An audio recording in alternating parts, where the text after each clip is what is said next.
He was pecked by chickens until he woke up. Hansel was once the strongest man in the world. This guy reincarnated right after performing the greatest weightlifting feat of his life. He was surrounded by chickens when suddenly a system appeared in his head, telling him those chickens contained 68 kilograms of protein. That made the former bodybuilding beast Hansel punch one of the chickens and jump at the rest, because this was going to be his afternoon protein meal. After eating all the chickens, he looked at his reflection in the water and realized he was now just a weak, skinny guy. So he grabbed a massive log from the ground and started doing squats. But before that, countless people were already preparing to witness this story unfold in the world of sports. No one can believe this man is so powerful. Hansel is simply obsessed with this sport, and he's about to lift the small sum of 10 tons for the first time in history. The protagonist takes a deep breath before doing something completely absurd. After gathering all his breath, he is ready to execute an explosive force. Hansel is lifting the weight off the ground. Not even the bar is able to maintain its own integrity during this. But as he did so, at the peak of his 17 years, something went wrong. The poor guy dropped the bar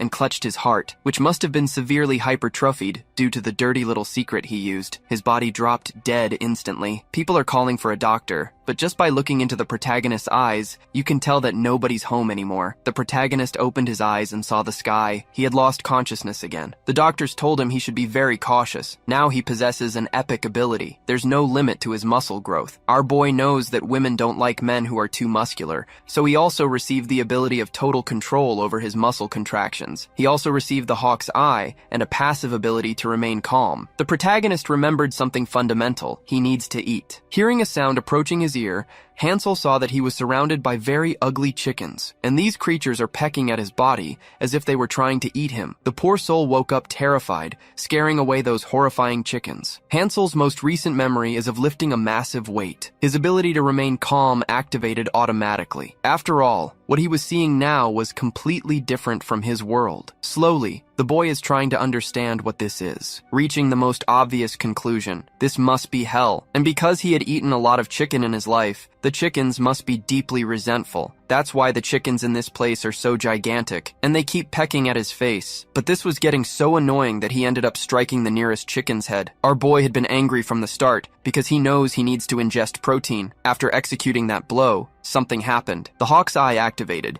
and he is now analyzing the protein content of those chickens. The system's voice is still strange, and it said that those creatures possess 68 kilos of protein. This immediately awakened the protagonist's primitive interest. He needs to consume something. Like a hideous creature from the depths, he lunged towards the first chicken, which obviously understood it was about to become prey. All that was left of that poor creature were its bones. The protagonist now burps calmly, making a makeshift fire. He managed to ingest the protein he was craving, but there is still something in this place that leaves him thoughtful. He doesn't remember having a body as thin as the one he's in now. Even his armored chest had disappeared. He regained the mobility of a small person, able to scratch his own back. This made Hansel go to the nearest water source, as he needed to make sure of something. Reality was brutal to him. The result of his hard work had vanished, leaving nothing behind. Even though his ability to remain calm existed, realizing he was back to being just a regular beta left the protagonist deeply desperate. He wants to know what happened to the muscles he built through so much effort. Realizing reality for what it was plunged the protagonist into a deep pit of apathy. The great purpose of his life, the essence that made him the one and only Hansel in the universe, had disappeared. All that was left for the protagonist was pain. Furious, he grabbed the trunk of the nearest tree,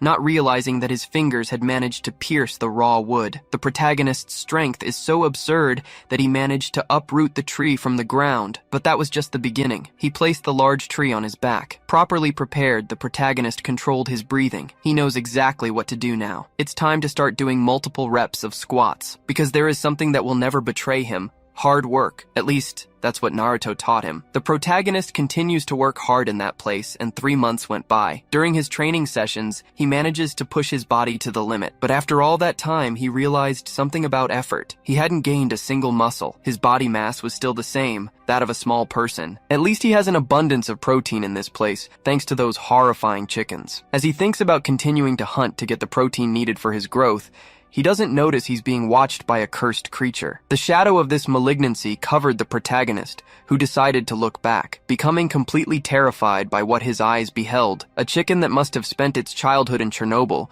is ready to bring damnation upon him. The creature's claws are immense, and the protagonist doesn't know why he's being chased by such a beast. As he flees, he realized that the only thing he ever wanted in life was to have extremely large muscles. Now Hansel thinks he was expecting too much from life. The evil chicken almost hit him, but the protagonist managed to dodge the brutal attack. He soon realized that to lose the life he has, he only needs to be hit once. And yet there's something even more brutal than that horrifying chicken. It's the muscles on its chest. Extremely large, worthy of making any living creature envious. The protagonist, as a fine connoisseur of physiques, can't stop admiring them. He thought that to achieve that kind of development, it must have trained with cable crossovers. After observing such a large creature, the protagonist cried, because he had only been training for conditioning and forgot to focus on hypertrophy. Desiring large and impressive muscles, Hansel came to the obvious conclusion that he cannot die today. During his escape, he ended up seeing chickens blocking the path. It seems they are helping the cursed rooster in its battle. Once again, the hawk's eye activated, but the protagonist doesn't need it now. What's really important is to keep running, and the boy is apologizing to all the chickens. Once again, the hawk's eye activates, but this time on the evil chicken. And the protagonist said he doesn't need it. The system said the opponent has a mere 12 tons of protein, and if he consumes the creature's breast, he will obtain a rare skill, incredible muscle recovery. This reward seems to have caught Hansel's attention. Now he is no longer the victim in this situation. The protagonist has just changed his objective. Laymen believe that exercise makes muscles grow, but in reality, this process destroys muscle fibers. Using his full physical potential, the protagonist began to leap between the trees. With proper nutrition and rest, the muscles damaged by training begin to grow. This is the beauty of recovery. Muscles become more powerful through rest, not through training. And if he can recover even faster, our boy will be able to say goodbye to this scrawny physique of his. It's time to fight that hell chicken. It almost took a piece out of the boy, but the creature's beak hit a tree instead. With such a grand reward at stake, Hansel knew he couldn't afford to die. Contracting his muscles violently, the system detected that the energy flow exceeded the user's current form. Therefore, it asked if he wanted to deactivate his contraction control. The ability that restricted him has just been turned off, and the protagonist's arm grew to an absurd size. But the hell chicken seemed to ignore this completely. Now the protagonist is ready to throw a punch with his new arm, using his fist as if it were a great iron weight. His hand is so large that it went right through the evil chicken's beak. It was at that moment that the creature realized it most likely wouldn't leave this fight alive. The force of the impact was so brutal that it caused permanent damage to the chicken's body. The system warned that his muscle durability had been completely compromised, but the muscle contraction ability was activated again, allowing the protagonist to recover. Returning to his scrawny form, Hansel said he doesn't care whether his abilities are on or off. What really matters is that creature's chicken breast. Thanking it for his next meal, the protagonist collapsed unconscious. At night, he managed to consume the creature's meat, and so far he has no idea where he is, nor does he know why his muscles changed shape. He also doesn't realize that he is being watched. Some creatures began to emerge from the shadows, and they appear to be bloodthirsty. The creatures are watching what is happening in the forest with great attention, until someone told them to stop drooling. The creature said it's been a long time since he last ate meat. It seems they are all starving, and now they watch the one who defeated the hell chicken. Most likely it's the human savoring the creature's meat. One of those ghouls decided to go over and ask, but his companions are terrified, thinking the human might be dangerous. Our protagonist quickly noticed something was going on. Those small creatures look like scared little puppies. They are ghouls from this region, and they are very hungry. Using his falcon eyes, the protagonist saw they were low on protein, and he had never heard of this type of creature in his entire life. The small creature asked if he was the one who defeated that hell chicken. The protagonist confirmed it, and began to wonder if the chicken had an owner. But as soon as they learned that Hansel defeated the creature, they began to celebrate wildly. Then the small creature started to explain the situation. When a territorial monster dies, a battle for its territory breaks out. But all Hansel could see was that these creatures were extremely thin. They looked like they could break easily. The small creature said the hell chicken was very dumb, but very territorial. That's why they wanted to ask a favor of Hansel, who is much more powerful than the hell chicken. The protagonist started to think about this request, because he hadn't been paying attention to anything at all. The small creature had already told the story 9 times, and the protagonist said that 10 repetitions is the perfect number. Every time they try something, they should try it at least 10 times. The creatures couldn't understand any of this, and one of them decided to leave,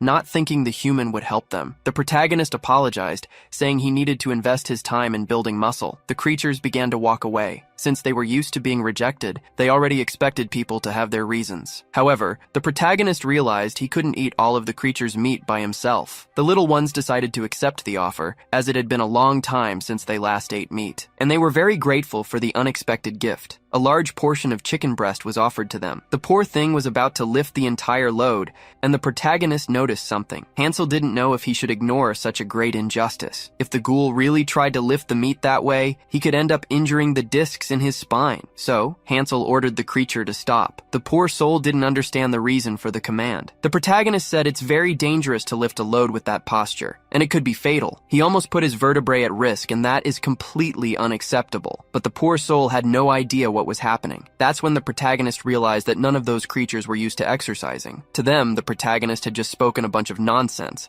like some rich kid. Now the protagonist understood why these guys were so chicken-like. It wasn't just poor nutrition, but a lack of knowledge. Then he remembered something he had learned as a child. For God's sake, look at the size of the guy's teacher. The mountain of muscle said that you only truly learn when you teach someone else. If one day your muscles stop growing, try teaching others, because that will help you. That's what the mountain of muscle left behind. Now the protagonist thinks about those words as he watches the small creatures head back home. Hansel decided to help them carry all that weight. He said that after they ate a little, they could return home. But our protagonist asked for it to be done the next day, as he needed plenty of rest for his muscles to grow properly. In the ghoul village, the people were still waiting. A very fat ghoul welcomed the protagonist. He is the ruler of that village. He wanted to know if there had been any inconvenience. To the protagonist, he must be a tribal chief. Hansel said that it wasn't problems that brought him there. This made the obese old man very happy, but the protagonist could only notice his thin limbs and high body fat percentage. He is the only obese one among his people,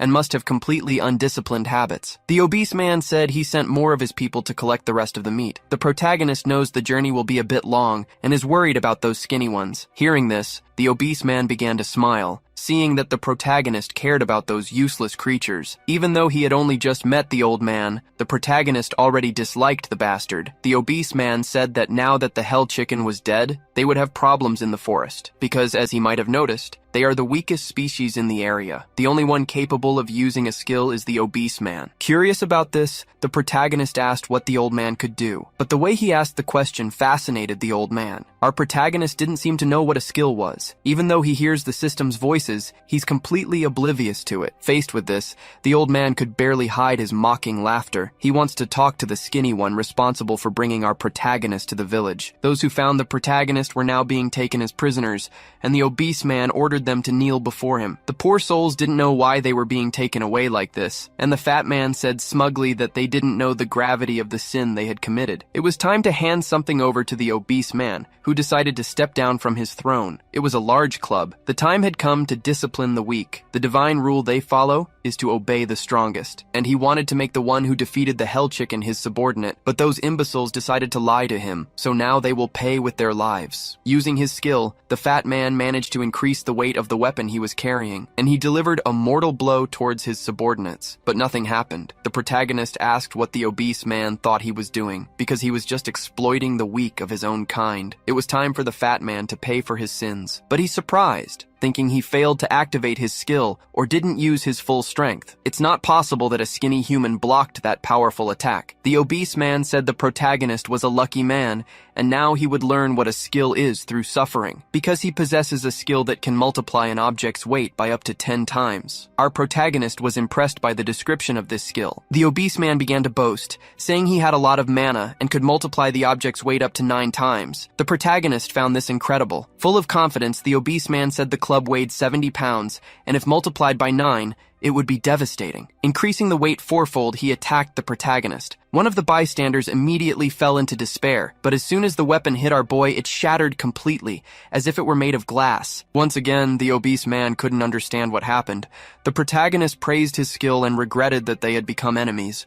Since the obese man had such a disgusting personality, the protagonist's eyes were shining with hatred, and now he was going to perform a simple front raise, grabbing the fat man by the neck. Just because he's strong, he can't decide what happens to other people's lives. Now that he was being overpowered, the obese man wanted to solve things through dialogue. So, the protagonist asked the obese man what his numbers were on the big three. As a good sedentary person, the fat man had no idea what that could mean. The protagonist said the big three are the bench press, squat, and deadlift. Those are the big three. It has nothing to do with Jordan, LeBron, and Kobe, but none of those people seem to have any knowledge about it. Once again, the protagonist was confronted with the fact that no one there was capable of training. Outside, everyone gathered to see the fatso lift that bar off the ground. They made a bet. If the fatso was victorious, the protagonist would have to become his subordinate. Hansel was so charitable that he even told the fatso to be careful with his posture, as he could hurt his back. The obese man smiled maliciously, like he just shoplifted a candy bar, because his skill could also reduce the weight of objects. He managed to lift it off the ground because he had reduced the total weight to only 25%, successfully pulling 200 kilos from the floor. And for those of you who are terrible at basic math,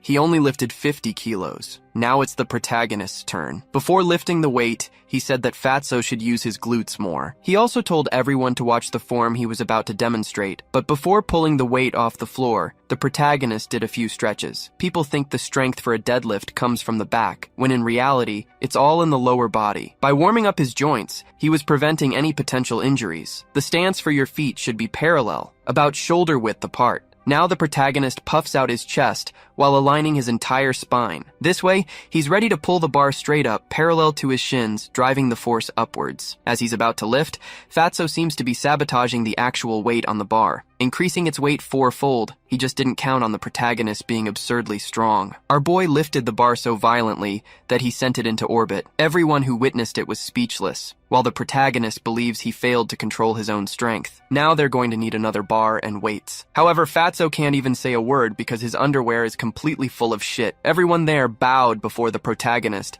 asking him to become the new leader of their tribe. Hansel has no idea how this happened. Now that Fatso had lost and knew the protagonist's strength, he decided to obey him like a neutered dog. By talking with him, Hansel learned a few more things. This really is a different world, but legends say wanderers from other worlds can return to their place of origin. Our boy, however, doesn't want to go back with this tiny body, so he decided to stay and train. The name of the place is Laisha, and the law of the strongest dictates all the rules. Fatso pledged his loyalty to the protagonist. Since he has a weird name, the protagonist decided to just call him Fatso. He immediately took Hansel to the place where he usually trains the warriors. Given the physiques of those people, our boy didn't expect such a rundown place. But seeing the training ground for himself, he realized it was even worse than he'd expected. Asking about the training they do, Fatso said they aren't used to it. Since they're all beginners, the protagonist knows the work will be very tough. Using his full authority, he ordered the zombies to form lines in front of him, 5 in total. The poor things seem a bit slow. They take a while to obey. The protagonist began a coach-like speech,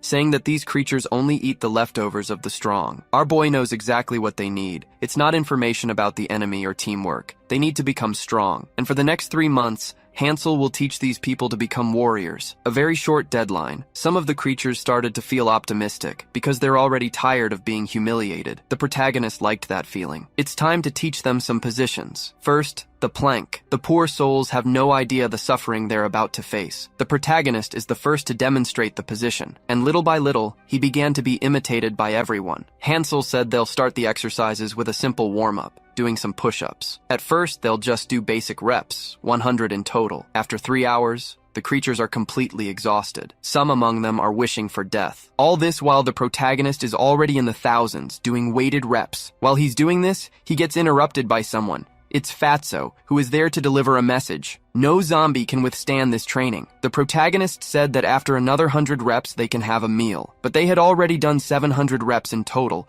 and now they have to do 100 more if they want to eat. Some of them really think they're going to die, and they miss the days when Fatso was the tribe's chief. Many want to give up on the training. They don't think they're getting any stronger, because all they feel is pain and exhaustion. Faced with these complaints, the protagonist asked everyone to gather around again. All those people are feeling very weak. One of them believes he's finally going going to eat now. The protagonist said it's because of this loser mentality that they are the weakest in the forest. Hansel asked if they like being called weak by others. They live in the jungle. Only the strongest can survive with dignity. So he asked what they'll do if the lives of those they love are in danger. Will they just complain and run away like weaklings? Because if they're that kind of trash, he might as well leave now. Our protagonist doesn't want to teach people like that. But for those with the courage and determination to do 100 more push-ups, he promises to give them the strength to protect what they love. In a flashback, the narrator asks who the best trainer is. It could be the one who gets incredible muscles, or the one who pushes the body to its limit. For some, it might be this person. Through knowledge, they achieve great results. But the true best trainer isn't someone with those skills. It's someone capable of motivating the weak. And now the zombies are pushing themselves once more, even if they lack the determination for it. Shouting at the top of his lungs, the protagonist tells everyone to push as if their lives depend on it. They need to feel the weakness being expelled from their bodies so they can protect their families. Hansel told them not to give up, because they are capable. They must do this to renew their tribe and change everyone's story. Injected with motivation, one of the zombie extras started to push up with great force. All this while, the protagonist continues to motivate them all. Funny, isn't it? Everyone's training, and Fatso is just over there, holding his gut. After that brief motivation, the zombies stopped complaining. To the protagonist's surprise, he ended up developing a training skill, and his hawk eyes went to level 2. 3 months passed in the forest. The lizardmen tribe is advancing through the darkness of the jungle. They are heading to the zombie tribe because they know they are just weak people. They survey the terrain as they prepare to attack them once again. But one of the lizardmen said planning is useless since their victims are so weak, and they will claim that land to make their new colony. Away from the line, Fatso warns the protagonist that they're under attack. Our boy noticed that some lizards have interesting femoral biceps, so he ordered the bench press team to get ready. They need to breathe and brace their core. For God's sake, these zombies must have drunk trenbolone from a baby bottle. Hansel told them to squeeze their glutes and to watch the opponents advance. It's time to push, and several boulders started falling from the sky. The lizardmen began to be crushed like cockroaches. They were cornered and couldn't tell what had happened. Our protagonist takes credit for that strategy. The zombies are no longer the weakest creatures in the forest. Their bodies are now aesthetic. They did what had to be done. The rocks keep falling, crushing the people's enemies. The lizard leader realized they would soon be extinct, but he soon saw an opportunity in this battle. If he attacked the zombie leader, the battle would be over. Sensing mana in Fatso's hand, he assumed he was the chief of them all. The lizard would never lose to someone as weak as Fatso. The lizard leader issued a direct challenge to the obese one,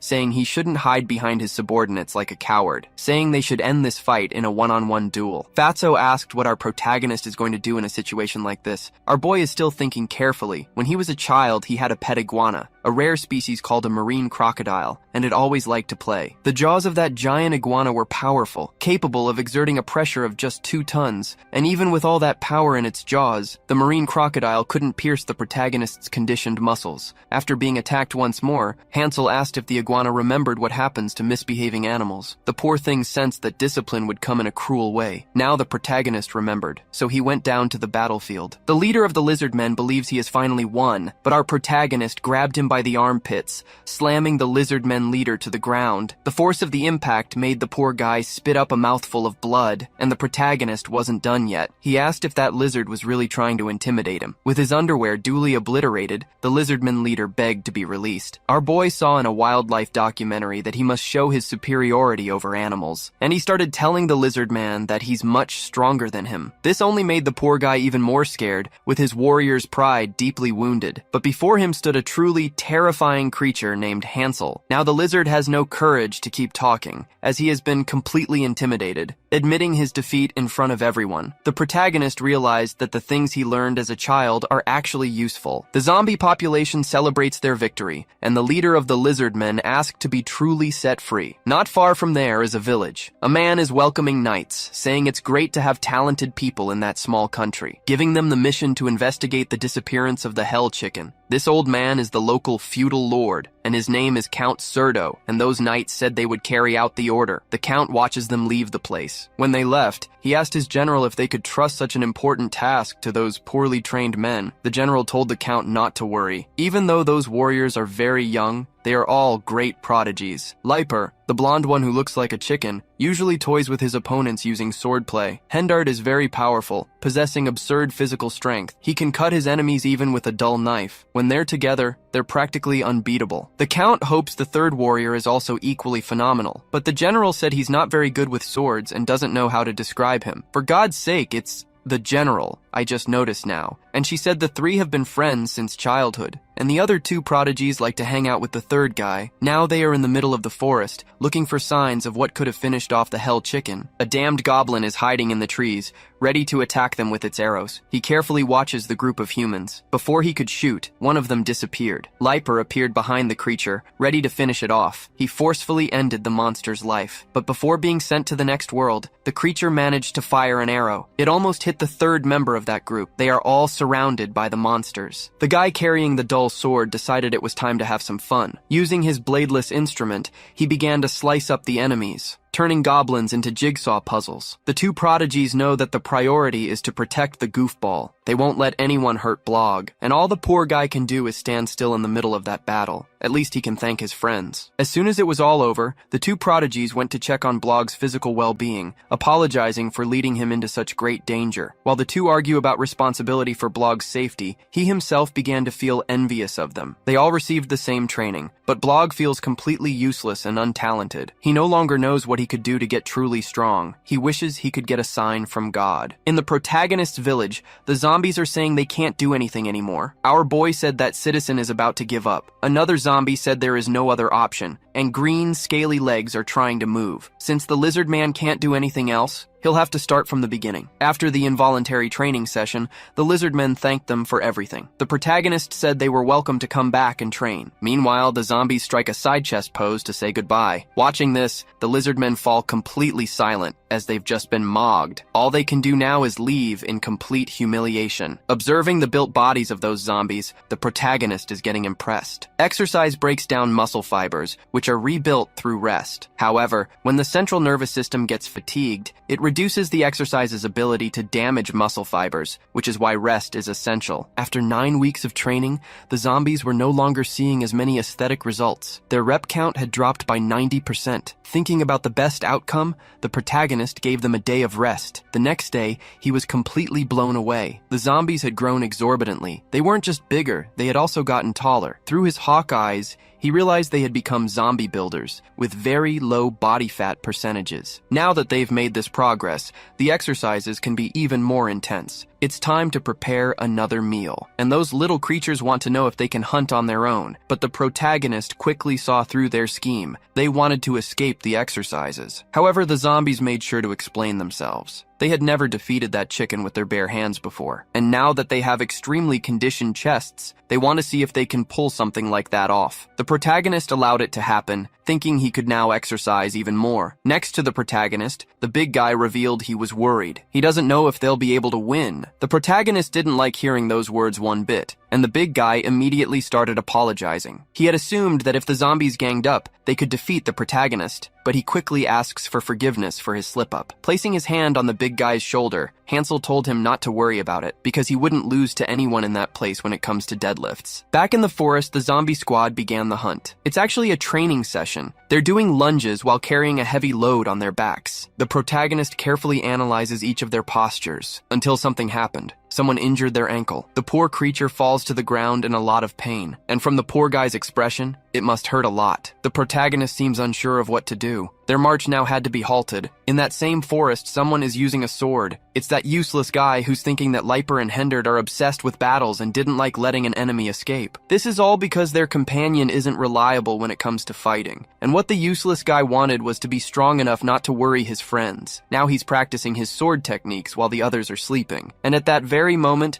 someone grabbed the boy's hands. It's the twink named Leaper, who went there to teach him how to execute the sword strike. Since this guy never opens his eyes, I'm gonna call him China. And China didn't want to have woken up his friend. But Leiper said he's just a silly boy and does silly boy things. He's definitely a twink, And they've been pretending all this time that they don't know he trains at night, so as not to hurt the silly boy's feelings, for fuck's sake. And they support the idea of the guy getting stronger. China seems to be getting embarrassed by that pinch on his cheek. The twink noticed his friend was getting more and more flushed. Not sensing the malice of the moment, China said it was because he was exercising, and the twink immediately changed the subject. That's when the third guy showed up, thinking some hot fun had started without him. With a look only a passive-aggressive person could make, Hendard watches what's happening very intently. China told him nothing happened. He was just handling his big sword when Twink showed up. So that he wouldn't give any more details of those hot moments, Leiper put a finger on the boy's mouth to make him stop talking. The bottom's wrath began to rise, saying Hendard has no right to be annoyed, as he let the life of the group's only top get in danger. Full of hatred and thinking some hot fun happened without him, Hendard said they should sleep, as they need to continue their journey the next day. And it's very important for the group's top to sleep well, so his skin stays very smooth. China tries to say something, but once again he's silenced. The bottoms are about to start a confrontation, but they decided it would be better to sleep. They don't know that something else is happening in the forest. China can't understand why his two friends are fighting over his sleep schedule. Near them, a lizard man is approaching at high speed. China has already noticed there's something implied here, but he's sure his friends will just change the subject, so it's really time for them to go to sleep. But at that very moment, China noticed something with his barely open eyes. He told everyone to get ready, because the lizard men had arrived. Everyone already has their swords in hand. Furious, the bottoms are ready to unleash all their frustration. The leader of the lizard men said to ignore those people, because they are being chased. They're running from a huge number of chickens. Those absurd chickens are out of control, but even they are fleeing from something even worse. An order of the starving, who wish to consume protein at any cost. Hansel, who was engaged in the hunt, hadn't noticed yet. The forest's food chain had undergone intense transformations. Hansel and his strike squad were advancing through the forest. He asked if his comrades were capable of doing this, because looking at the chickens, they seemed to have more muscle than his zombie companions. One of them said the chickens had balloon muscles, just for show, and the protagonist was offended by this comment. One of those chickens had spotted a worm, but there were 2 trees in its path. The chicken ignored the plants and tried to get the worm anyway. As the trees blocked its path, the chicken decided to use all of its muscle contraction. It completely knocked down the trees, destroying their trunks just to get a single worm. This is the true power of chickens, whose brains are smaller than a hydrogen atom. After that display of strength, the zombies were a bit shaken, but there was one among them who was completely different. He decided to head towards the nearest trees, showing that his training was not in vain. He exerted the same force as the chicken. All his companions watched, waiting for something to happen. Since he couldn't knock down the trees, he said he needed a minute's rest, but the protagonist suggested he rest for 3. That exercise is a bit different from a bench press, so he needs to position his feet very well. After resting, the zombie placed his hands on the trees. Everyone was watching to see what he would do. Finally, the creature decided to gather all its determination, straining to knock down those trunks. He violently manifested his power. The leaves on the trees began to rustle. His result was much better than the first attempt, and the protagonist told him to get out of there. Hansel knows that compound exercises are very good, and that's exactly what they've been practicing. Now he needs to find out what happened to his team. Thinking about this, our boy started observing the chickens' behavior. The tiny-brained creatures were pushing against each other. Their wings were intertwined. The protagonist seemed to have realized the reason for the animal's strength. He had completely ignored this detail, so he apologized to his companions, and the zombie asked if his posture was wrong during the exercise. But Hansel said the problem wasn't related to that. The muscles they have now are used to the training routine. If they want to change the results, they'll need to change the training routine too. He told them to start lining up in rows of 5. Everyone was now properly assembled. The protagonist had improvised a machine made of cables to change the training routine. The zombies seemed very interested in what was about to happen. Now they were going to do a pull exercise to increase the strength of their inner chest, which would allow them to defeat the chickens easily. These words filled the zombies with enthusiasm, as they wanted to beat their enemies, and now they were beating their chests like animals. Hansel asked them to be quiet, as he was about to start the explanation. That cable exercise stimulates the inner part of the chest, increasing the quality of the muscle fibers. But it's only effective if performed with the correct posture, and it's very difficult for beginners. First, Hansel leaned forward slightly, bending his knees a little. The second detail is in the arms. You need to maintain a slight angle at the elbow so the force isn't transferred to the shoulders. Now he needed to be positioned in the center of the machine, bringing his arms together without bending his elbows. Depending on the angle of the cables, a specific portion of the chest will be stimulated. After the practical demonstration, Hansel told the zombies they could ask questions. He He also made more machines on the trees in that area so the zombies could start practicing. They were all excited to start this new exercise. Our protagonist loves to see the enthusiasm of these new fitness buffs. One of the zombies was gathering all his power. The chickens began to feel the evil energy. The creatures had followed the protagonist's instructions, and now their pectoral muscles had reached a new level. The chicken's eyes could see it. Those muscles definitely represented a danger. A chicken's brain may be small, but it's not that stupid. The zombies' chests were simply absurd. This caused a different reaction in the chickens. They all began to glow intensely. That caught the protagonist's attention. A transformation was underway. All those chickens grew different feathers. Hansel immediately realized they had gotten even bigger, but the zombies weren't intimidated by this.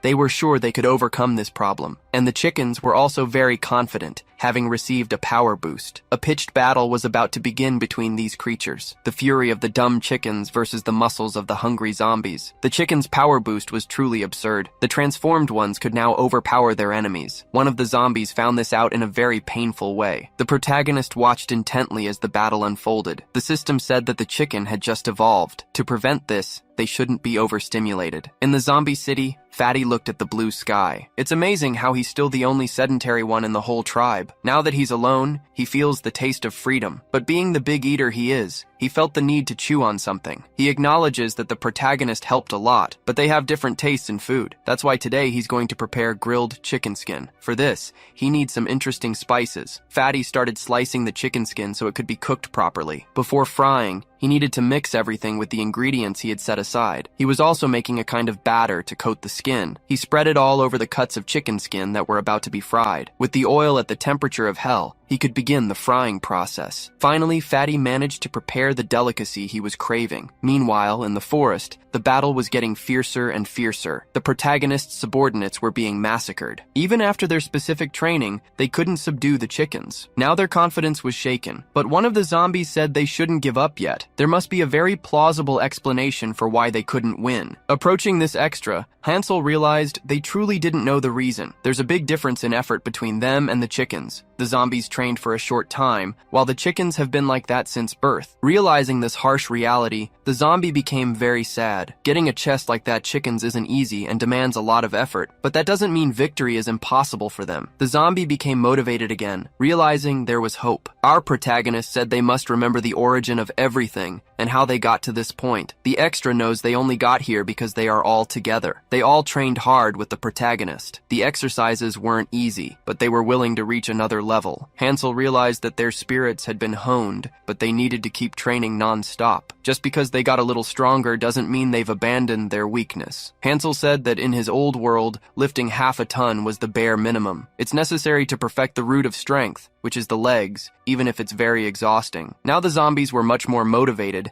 exercising non-stop. This cheap motivation seemed to have accessed something hidden in the extra's heart. As he stood up, he contracted his legs with such violence that the twink from the other story arc would have loved to witness it in person. The protagonist realized the extra had finally understood everything. Using only their chest strength, they lost, but if they used their whole body's strength, things would be different. The zombie extra launched into an attack, determined to teach the chicken a lesson. The protagonist knows they had endured many things up to this day. The time had come for them to show the results of all their hard work. The zombie was channeling all his power, and the chicken didn't hold back, ready to show its fury. But once again, the zombies were completely obliterated. The poor extra couldn't understand where he had failed. They were all being thrown through the air like paper kites. It was then the protagonist remembered that the journey there had been very tiring, as he had made the zombies carry a lot of weight, and that might have interfered with the battle. With yet another victory, the chickens were behaving very cockily. One of the creatures noticed there was still one enemy standing. It's our protagonist, who continues to watch everything. This time, the chicken won't attack him. It has decided to devour that human, charging towards the protagonist with all its fury, bringing along all its feathered companions. The protagonist's expression doesn't even change, as he knows exactly what's about to happen. He just needs to use the power of one of his arms. The chickens are approaching their doom. Before the worst could happen, the leader of the chickens had a flashback, remembering when he was just a little chick. He had few feathers and wanted to learn how to knock down trees. He greatly admired the muscles of the adult chickens and the way they used their wings to strengthen themselves, developing their bodies in a bizarre way. Now he was faced with a truly dangerous enemy. After that battle, a nice chicken stew was made. The protagonist said they shouldn't be too hard on themselves, as the day's lesson was very important. They should consume that protein today, and tomorrow, they will hunt once more. It's time to absorb the gains from that hard day's work. They all celebrate in one voice, repeatedly shouting gains. The protagonist said it will be a long time before the zombies can surpass him. He asked them to pay attention to everything they were taught and to hunt very carefully from now on. Worried, the zombies asked if our protagonist wouldn't be joining them on the hunt as well. Hansel said he would join them soon, but he needs to finish his exercises, because that is much more important than the daily hunt. Now our boy is removing large boulders from the ground, as he's in pursuit of the unexplainable physique. What really worries the protagonist is that this weight isn't enough for him. It would be very interesting to have Gordon's help here, as he can increase the weight of objects. Ready for the hunt, the zombies are confident in their abilities. They can't allow the chickens to evolve again, as that could make things dangerous. That's why they need to think of ways to defeat those chickens efficiently. The protagonist has already managed to hunt 27 chickens all by himself. Eager to please their boss, they want to hunt 50 chickens that day. They will now split into 3 groups. If anything dangerous happens, they can send signals with their pectoral muscles. The first of them is already taking a hunting stance. They are all running motivated through the forest, determined to return with many chickens. That group of humans ended up finding a large skeleton in the middle of the forest. It must have belonged to a very large chicken. Observing the fracture in the creature's chest, Hendard believes it was defeated with a single high-class spell. China quickly realized that someone capable of this is on the same level as the Great Mage. This mission is getting dangerous, but his passive friend said everything will be fine, because he doesn't need to worry. Right after those encouraging words, the forest floor began to shake violently. They need to prepare now, as something dangerous could happen in the next few seconds. To the humans' surprise, it's a flock of chickens running away. Hendard, watching this, wasn't afraid. And behind those chickens is a large number of zombies. They are hunting these creatures. One of them ended up making eye contact with the humans. The twink immediately became very worried. They had never seen those creatures before, and they needed to ensure China's protection. With their muscular bodies, they are protecting the physical integrity of the group's only top. One of the zombies immediately told his companions to stop. He knows of the dangerous reputation of humans, and doesn't know if these people could be lethal. Any wrong decision there could cost his companions their lives. Knowing this, they began to communicate using their pectorals. China watches this intently, thinking it might be some kind of skill. The zombies are now trying to gather all the groups because of this unforeseen event. But the zombies' muscle mass can also be a curse. That signal didn't just reach their allies, it ended up leaving the chickens extremely stimulated. Now they are all undergoing another evolution, transforming into that intermediate chicken with hideous eyebrows. China watches all of this carefully. He knows the chicken has now become more powerful than a wyvern. Armed with this extra strength, the chickens decided to attack the zombies, and the poor souls realized that life isn't a bowl of cherries. It's a bottle of cheap, questionable booze, chugged at a lonely crossroads with a side of suspicious-looking powder. But among those zombies, there were some very brave ones. The leaders of Team 2 and Team 3 have just joined them, joining the battle as if they were characters from a shonen anime. With everyone gathered, it was time to execute the chickens. The zombies are prepared to subdue their opponents. They are going to show the secret technique learned from the protagonist. Before revealing it, the zombie was pulled into a flashback. He was lying on the bench press trying to do another rep. That's when the protagonist said he needs to learn to execute the correct form. Furthermore, it's okay to get a little help if he can't get the exercise form right, making it very clear that he needs to learn to feel his own strength safely. This is the secret technique of the gym-obsessed zombies, the assisted bench press. One zombie behind the other, like a conga line. That's how they manage to hold back the chickens. They need to contract everything they have right now. The chicken caught in the hands of these zombies is deeply regretting it, because it's feeling the power of those muscles in the worst way possible. The chickens experienced a devastating battle and a shameful defeat. They were no longer able to overcome the power of the zombies. Thus, the protagonist's subordinates realized they would be able to win. However, this is a fierce battle. One of them is completely alone, surrounded by hell chickens, and he thanked his companions for the help he had received, saying his goodbyes prematurely. The other background character became filled with rage, as he didn't want to lose an ally in that battle. 0.3 of a second is the time it takes for someone to know if they like someone or not, and it's been almost 500 seconds since those humans met these zombies. For them, that was more than enough time. They won't allow the chickens to attack those creatures, using their swords to completely eradicate the enemies. However, the humans also realized that life isn't always a cold Coke. Sometimes it's a generic off-brand soda that's flat and tasteless. Hendard immediately realized something was happening. Before all of them appeared the chicken of chickens. It has undergone another evolution, and now it is completely filled with hatred, ready to bring despair to its enemies. Even if he opened his eyes, China wouldn't know what that creature was. Before them stands a very dangerous chicken. The creature looks at the humans as if they were worms. The story takes us into a flashback to tell the tale of the first dragon. His reputation soon spread. A very greedy creature, afraid of being surpassed by future dragons. He took extreme measures. He scattered his power, and that is how the Hell Chickens came to be. And one of these Hell Chickens is ready to attack. Hendard charges toward the creature,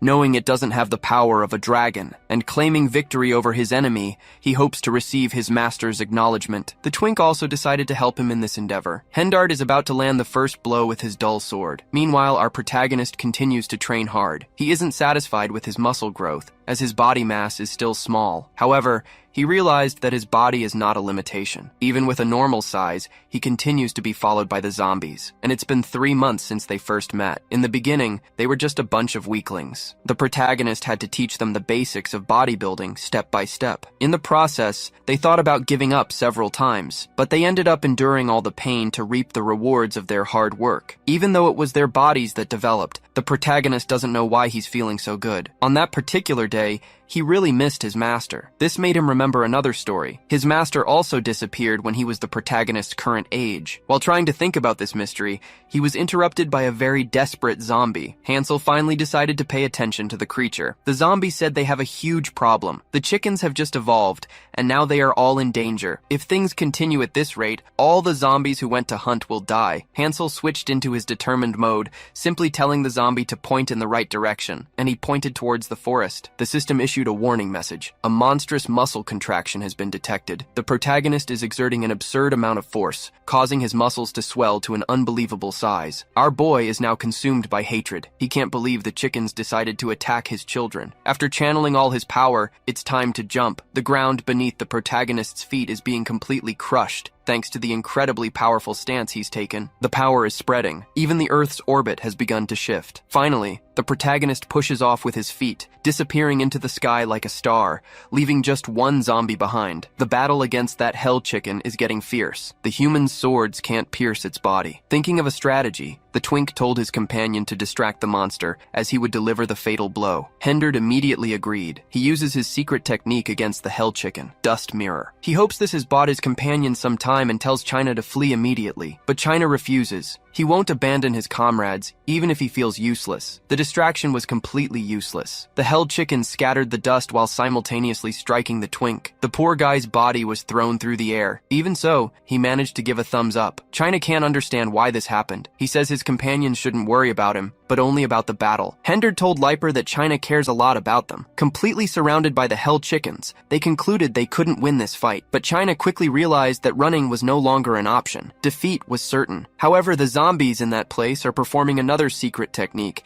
They formed a human tower, but they were utterly defeated by the hell chicken's strength. Those who managed to resist are struggling to hold the chicken back, knowing the protagonist will arrive soon. This is what they believe in with all their might. They cannot abandon this belief under any circumstances. The hell chicken's claws are approaching brutally. The creature finally broke through the zombies' formation. They were all scattered across the battlefield, completely defeated. The scene is becoming more and more desperate. They are at the mercy of those cursed chickens, who are now about to start a great carnage. It was at that exact moment that a mysterious light descended from the sky, striking the head of that damn chicken. Finally, the zombies understood what had happened. They never stopped believing in the protagonist, but as the dust settled, they realized the person who had arrived was Gordon. None of them were expecting help from someone so out of shape. While they try to figure out what Gordon is doing there, another person arrives on the battlefield, kicking up a huge cloud of dust. It's our protagonist who has just joined them as well. Apparently, he received the wrong directions from those zombies, which caused Hansel to land in the wrong place. Gordon is now completely surrounded by the chickens that are still alive. At least the strongest one has been finished off. In the midst of this situation, Gordon is exuding confidence. He asked if this is all the chickens can do. China quickly noticed that Gordon is a zombie. and his muscular friend realized that the attack was impressive. The zombie beside them said they should keep watching, because this isn't just any Gordon, that Gordon is their chief. But the chickens don't seem impressed by this. In fact, they're ready to deliver some violence, but Gordon didn't go there without a plan. These words filled the zombies with motivation,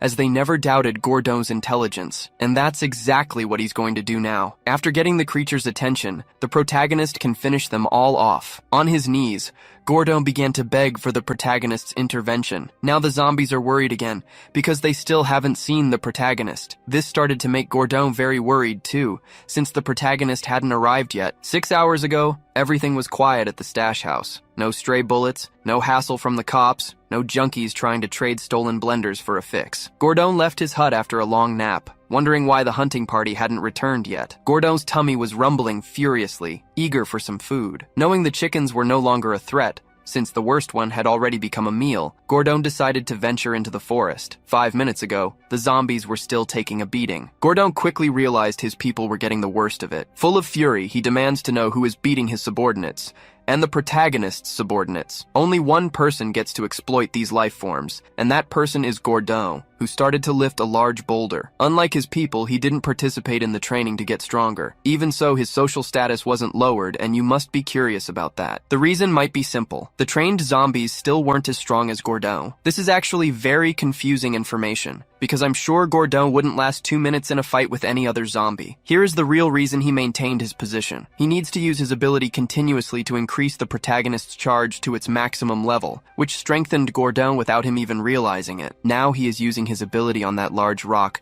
lifting it with all the fury in his heart, and hurling the boulder as if it were a meteor. Curiously, this even serves as a parable for how the dinosaurs went extinct, since chickens are descendants of dinosaurs. The weight of the stone was increased tenfold, and it came down on the ground as if it were a real meteor. Back in the present, Gordon realized they were all doomed, but the zombies had learned to motivate others. They saw Gordon take out one of the hell chickens, so he must be stronger than he thinks, since not everyone can defeat a chicken like that in a single blow. Hearing the voice of his own schizophrenia, Gordon started to believe he had an innate talent, and must be much better than the others. With his confidence boosted to the max, he believed he would defeat all the chickens, but all he managed to do was get hit brutally and violently. Sent flying through the sky like a shooting star, the zombies left on the battlefield are now without hope. China decided to look at his companions, apologizing for never understanding their jokes. Poor guy, he's really dense, and his friends said they never made jokes. They were always being serious. Even so, China believes they're just kidding, and he started to think about what he would do in his afterlife. Accepting that this is his last living moment, he's happy that he's not alone, but beside his comrades. The zombies are also ready to use all their muscles, and now they are ready to deliver a fierce battle, grateful to the protagonist for teaching them how to get big. They advance like a great army against the hell chickens, just like the team of humans who are also prepared for battle. The problem is that those chickens seem extremely cruel, even if they are very stupid. In this final moment of courage,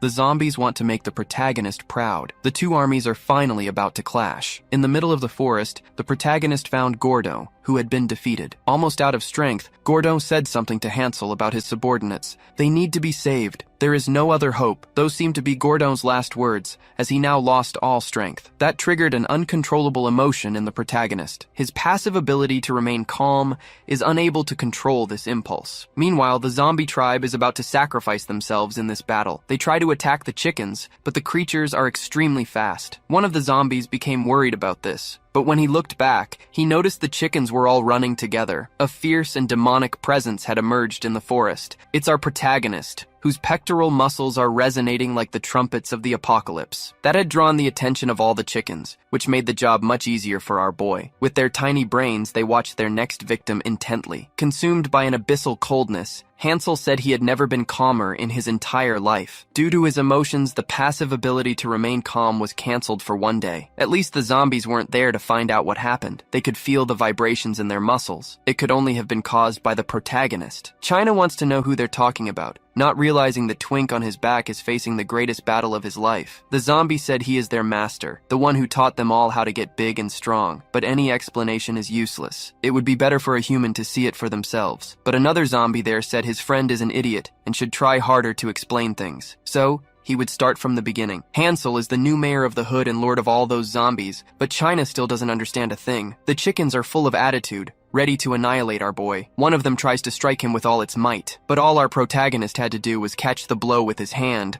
while simultaneously delivering a destructive punch to the chicken's belly. Even though it can't fly, it just flew like a hawk. The other chickens didn't like seeing that at all, so they started making evasive moves. In a coordinated manner, it looks like they're about to launch a deadly attack. The creatures are now grabbing each other by the claws, performing an embarrassingly awkward dance, trying to crush our boy. The chicken soon realized that wasn't enough. The protagonist, using just a small portion of his power, managed to block the blow. That's when the chickens realized that if they wore underwear, it would be feeling very heavy right about now. But not all of them are cowards. Some want to dish out some violence. All the chickens started stomping on our protagonist, hoping to make sure he never gets up again. But that's not what happened. Hansel managed to grab the legs of one of them and used it as a boost to launch himself towards the chicken's head. They couldn't even see his movements. Our boy managed to hit the poor creature with his knee, making it feel the same pain a man feels when he has the flu. After defeating another enemy, the remaining chickens grew even more terrified. The protagonist learned from his mentor that he can develop his muscles according to vibrations. That's why he lured them all to this place. He can make the chickens stronger through his own muscle vibrations, but they can't do the same, because they are not as powerful as the true king of this jungle. Using techniques forbidden in all gyms, the protagonist started doing CrossFit. The chickens saw this as a weakness and decided to attack, but the only thing they got for their petulant gesture was more aggression, because the protagonist possesses a truly absurd amount of strength. This time, he's showing them his muscles' ability to swell up, throwing the ground and everything on it into the air. The chickens can do nothing to stop it from happening. This battle is getting confusing even for these birds, who can't think straight, because now the protagonist is doing a set of squats. With his muscles properly warmed up, he started hitting the chickens with a piece of wood, which was actually a tree trunk, performing several pirouettes in the sky, as if he were a gymnast. Now it's time to put his triceps to work. The protagonist hurled the trunk towards one of the birds, forcibly removing the soul from its body. Finally, the zombies and humans managed to reach the battlefield. Still very confused, China wanted to know if that was the zombie's mayor. It's simply absurd that one person possesses such immense power. The hell chickens are now completely terrified. Meanwhile, the protagonist is moving at nearly the speed of light. To get to that place, he had to use a lot of his leg strength. He can't waste any more energy, so he started to remember the training he did with Fatso. It was too exhausting for the big guy, who got so tired he wished for death itself. But the protagonist needs to honor the memory of Fatso, who helped him train. Hansel wants to end it all with the next attack. Channeling all his violence, he charged at the birds. It's time to show them the true power of the bench press, executing his 1-rep max. The system warned that his lower body muscles were overloaded with the additional weight of his torso, and before our protagonist, there is a sea of countless hell chickens. But to his surprise, several hands began to help him in this endeavor. It's the zombies, ready to help their mayor in this fight. It's time for one more rep, or they'll go to failure. With his motivation renewed, the protagonist realized he could go much further with his friend's help, unleashing immeasurable destruction upon those poor chickens, who were completely annihilated. Finally, Hansel managed to honor Fatso's memory, and he also got all his exercises in for the day. Lying on the ground, exhausted, the protagonist realized he was going to miss Fatso. The zombies recalled the time before the protagonist. Fatso used to be very abusive to them all, but he became a good person after Hansel arrived. Now the protagonist needs another assistant. He started observing his subordinates. It seems this news wasn't well received, as all of them are looking away. Until, to everyone's surprise, Fatso stood up, thanking the protagonist for his hard work. Our boy was silent, as were all the zombies in that place. Fatso doesn't know why everyone is so worried. He had just taken a nap because he was exhausted from the battle. Everyone is now running towards Fatso to hug him, but the poor soul has no idea what he did to deserve all this attention. Now that everyone is piling on top of him, Fatso realized he might actually die this way. Greatly relieved and joyful, the protagonist welcomed Fatso, who had risen from the dead. Elsewhere, in a village near the forest, news of what happened spread to the Count. He learned about the one responsible for finishing off the hell chickens. This was the report from his soldiers, specifically the 3 who were sent into the forest. The Count knows the zombies pose no danger. The real problem is the human living among them. They'll never know when the next enemies will show their wicked claws. Therefore, the Count needs to think very calmly about his next steps. As he was thinking, the general asked where China was. With tears in their eyes, the Bottoms are delivering the worst news of their lives. While they were still in the forest, someone started groping China's body. Being an excellent admirer of physiques, Our protagonist began to analyze those absurd proportions. Obviously, the bear and the twink didn't like the excessive physical contact at all and started to get aggressive. But our protagonist is truly impressed by his good posture. The bear didn't like seeing his friend treated like an object. The protagonist asked if China would like to get stronger, completely ignoring the swords coming his way. Before they could touch his body, the protagonist caught them using only his fingers. Then he asked the question again, wanting to know China's answer, because if he desires to become stronger, he should stay with him to start training and exercising. This invitation seemed very confusing to China. Remembering what happened, the bottoms get even more emotional. They had no choice but to leave China behind, and now they are begging the general to save China's life from those cruel monsters. These exercises could be black magic. The Count recognizes it might be dangerous, but they can't take that risk now. Not to mention the general wouldn't do something as reckless as they had requested. Even so, the bottoms want to teach those people a lesson. Showing a piece of her absolute power, the general guaranteed they would teach them a lesson, and ordered the bottoms to prepare for battle. The Count said they were being too emotional, but the general was completely consumed by her battle spirit. It was then that the old man realized he could no longer do anything. The general didn't like that they touched her student. It's time to bring pain and suffering to the people of the forest. She left the room, swinging her general's cape. It's time for her and the bottoms to carry out a rescue mission deep into that forest. Back in the hood, the protagonist is introducing the newcomer to the others. They'll start with a simple exercise, squats. China has no idea what a squat is, but the protagonist said he would teach him. This exercise is perfect for stabilizing weight, and it's also very useful for building muscle. Our boy noticed that China was already very tired. He squatted all the way down. It seems China really is mentally challenged. Our boy explained that he just dropped down. That's not the concept of a squat. He needs to focus more on his thighs and hip flexion. The first step is to place your feet shoulder width apart. The knees and toes should point in the same direction, and the hips should start to lower as if you're about to sit down. The force should be focused only on the hips and thighs. That's a true squat exercise. Hansel commented that the execution was very good for a first-timer, almost as if he'd been taught before. China said he had only taken fencing lessons. Ignoring that, Hansel told China to do another rep. He also told him not to lose his abdominal contraction. If he could raise his arms,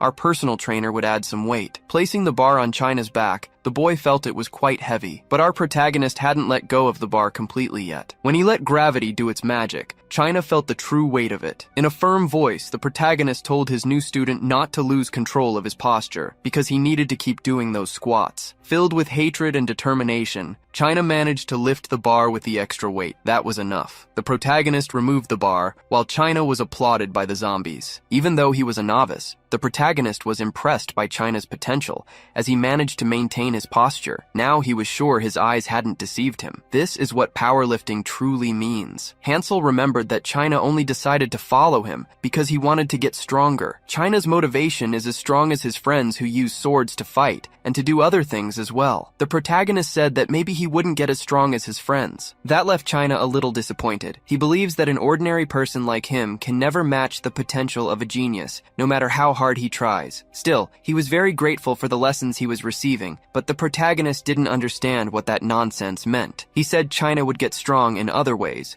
strong enough to protect his friends' lives, because China possesses a very rare talent. This compliment made the young man's eyes widen for the second time in the story, and from the way he just bit his lip, I think he really liked hearing that. Visibly emotional, he said this was the first time he had been acknowledged by anyone, and the protagonist told him to stop crying. The system notified our boy that his hawk eyes had reached level 3. Our protagonist is carrying some held chicken chicks in his arms. He did this because they can't keep hunting like this. It could wipe out the chicken population, so they must prevent the chickens from going extinct. Gordo knows those chicks will grow very fast, so raising them won't be a problem. Not to mention, few creatures can defeat those roided out chickens. Even the chicks are born full of rage. The problem is that once they're adults, no one will be able to defeat them, and the protagonist asked if Gordo really couldn't, but he chose to remain silent. With skepticism in his eyes, the protagonist asked again if Gordo really couldn't do it. Sweating and worried, Gordo said there might be a chance of victory. Hansel really liked those words, because Gordo shouldn't underestimate his own people, much less the strength they were cultivating. Back to the physical exercises, the zombies are doing more squats. Everyone is following the protagonist's count. Among them, someone is rubbing a very suspicious powder on their hands. substance. It could be party dust, or it could be magnesium powder. The user's reaction will reveal the truth. China is doing squats while Gordon uses his ability to increase the weight. He wants to know if China is ready for the suffering. Full of determination, China announced he was born ready for it. Then Gordon began to use his ability, increasing the weight twofold. This made China's eyes widen once again. Gordon needs to stay focused to maintain the pressure of his ability. It was so intense for China that a vein in his face burst. Meanwhile, the protagonist continues to exercise calmly, motivating the zombies who are still training. They are all doing brutal and exhausting reps. It was then that someone carrying a sword appeared. Without asking any questions,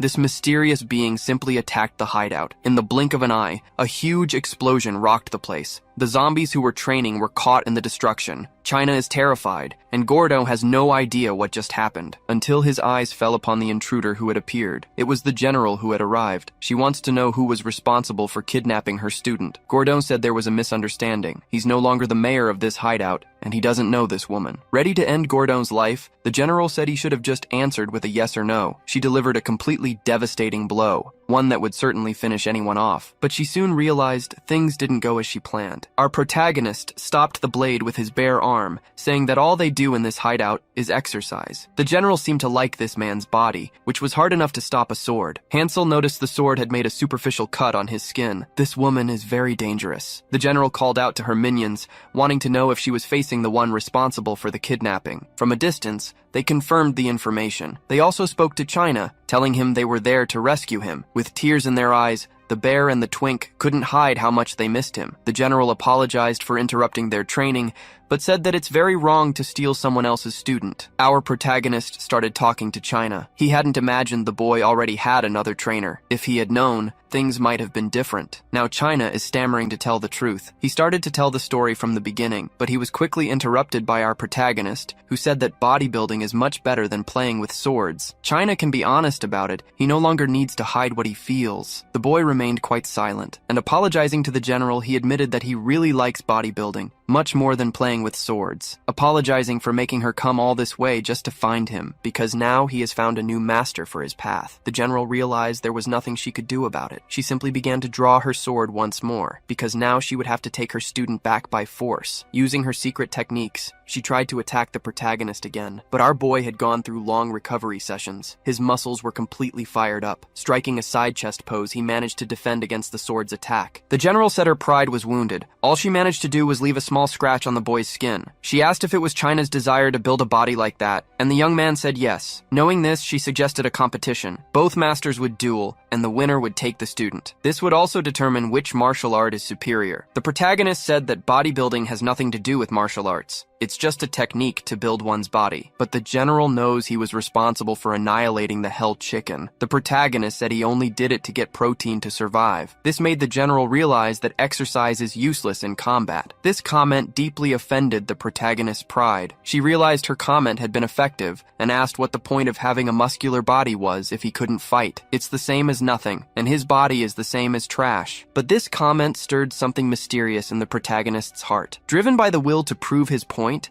he would now show her the true potential of real exercise. All the zombies gathered to watch. They wanted to know who was stronger. Given the size difference, the answer was a bit obvious. The general is practically a dwarf, but China said they shouldn't judge a person by their height. That woman is one of the 10 most powerful people on the entire continent. Our boy is using his hawk eyes, realizing his enemy is a sword master. He also managed to identify her weight and body fat percentage. It's just bizarre that she could injure his body despite being so small. That should be completely impossible. Curious, the general wants to know what the protagonist is teaching those people. She's confident in her own swordsmanship. She launches several strikes at our boy. He managed to defend against all of them, but he realized the impact is truly absurd. The general cuts her enemies using ki energy, and now she's going to teach the protagonist a few things through pain and suffering. Our boy tries to defend against all those slashes. The general keeps calling our guy an alien, even though he looks human, and asks if he knows why she does that. Our protagonist completely ignores her. Dodging his blow, she revealed that the color of the mana surrounding the protagonist's body is red. After that, she did acrobatics in mid-air. Ready to attack him, She explains that the closer one is to demonic descent, the redder their mana color is, and based on the way he fights, there's no technique that can change a person's body shape. The protagonist dodged that brutal blow using the strength of his legs,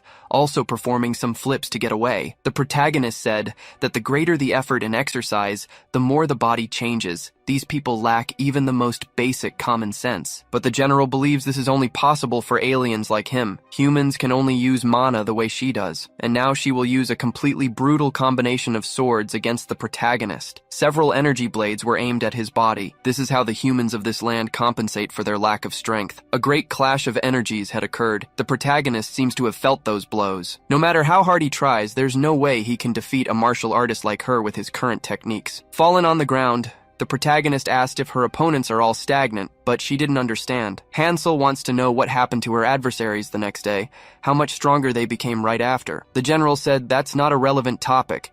There's no way her enemies could survive after fighting her. Finally, our protagonist managed to gather all his power, showing her a huge double bicep flex. As if he were a decorated Mr. Olympia, he simply defended against all those blows with his body's posture. The people who train with him at the gym can defeat their enemies the very next day, after a day of rest. Now he will show the general his 10-rep technique, making his body extremely brutal. After absurdly increasing his size, it's time for the protagonist to teach the general something. China is watching the combat intently, and one of his old friends went over to talk to him. It's those two bottoms, who seem to have a lot to say to him. The twink started to apologize, thinking it would be hard to contact him again, so he decided to talk to the general. And now he imagines China will hate them even more because they acted like two idiots. But our mentally challenged boy can't understand why he would hate his friends. They believe China only abandoned them because he was under too much pressure. So China told them he decided to stay in that place because he wanted to learn from the protagonist. When it's all over, he'll return to the city. These words filled the bottoms' hearts with joy, and they want to know what martial art he's going to learn in this desolate place. Not even China can explain to them what he's been learning. So he decided to ask the big guy for help, but the big guy can't find the right words either. Trying to find an explanation, China asked if his friends remember the first lessons they had with the general. The twink said they were supposed to focus on their lower body. So China began to explain the exercise they're going to do now. They're going to work their thighs with something called a squat. Hansel said it's crucial to learn the correct posture first to avoid injuries. The big guy started to worry about the weight China was putting on the bar. It could be dangerous for beginners, but China assured them he would help his friends. While they train happily, the protagonist is engaged in a fierce battle against the general. Unexpectedly, the woman manages to resist our boy's strength, but that only happened because he started going easy on her, and she noticed, getting irritated. But our boy said he's only doing it to gather his strength. In the middle of the battle, she started hearing strange groans. They belonged to her other students. Immediately, the general decided to see what was happening. She was shocked to see those shirtless men gathered and exercising. Visibly disturbed, and with her mind full of impure thoughts, she wants to know what this forbidden training is. Our protagonist said they're repetitive squats, part of the basics. Full of mysterious interests, the general said she'll add these exercises to her training program. Returning to his normal size, the protagonist asked if she was sure about that. He wants to know what she saw in their exercise that made her change her mind. The general, full of conviction, said she could observe the joy and satisfaction of those sweaty men. Finally, she and the protagonist reached an agreement, united by physical exercise. Examining the general more closely, our dear protagonist found something. He noticed that her forearm muscles are highly conditioned, and he grew curious about how she must have achieved that. The protagonist can hardly contain his excitement, considering the possibility of learning something new. Actually, it's nothing special, as she has to swing her sword every day. Faced with the protagonist's curiosity, she wants to ask the questions now. The general wants to know if it's okay for Hansel to teach them his training method, which seems very advanced. But our boy assured her that the more people training, the better the result, so it's all right. Still, the general didn't understand his words, failing to grasp the advantage in his argument. The protagonist explained that this way,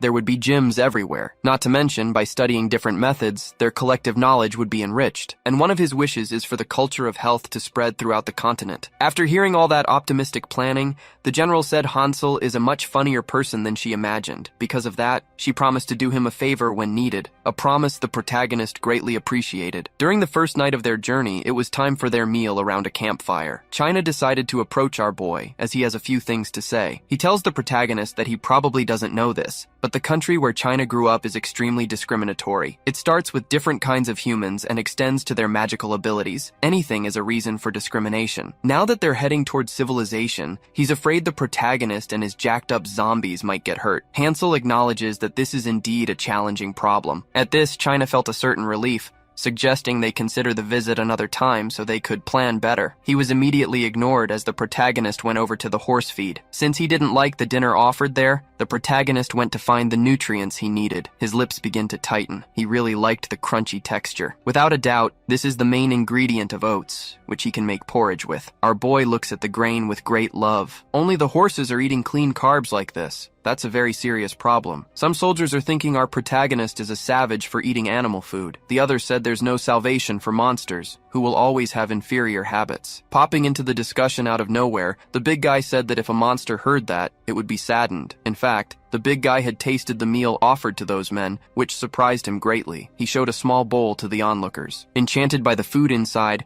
they began to doubt if it was really the feed. Both decided to taste what the big guy had offered. In a few seconds, they were overcome with absurd thoughts, all because of the flavor. The man with the mustache found the sweet and sour taste perfect, as he could feel a hint of pepper. His long-haired friend said a miracle had exploded in his mouth. The big guy said he'll reveal the recipe to them when they reach their destination, if they stop bothering the monsters. Both soldiers agreed to these terms. Approaching the general, our protagonist asked if she was Rihanna. The woman wanted to know why he was there since they wouldn't be traveling again until the next day, but our boy was there to collect on the favor she had promised, something the general remembered very well. Showing her a handful of horse feed, Hansel asked if he could be supplied with it. Rihanna knew it was used as feed and had heard from her students that our protagonist was raising hell chickens. Surely he wanted it to feed them, but our boy insisted that he and the zombies would be eating it. This was so bizarre that the general pitied these people who planned to eat animal feed. One of the zombies agreed with her, but for different reasons. He realized the woman held a high rank among humans and should be listened to. Since they weren't used to that food,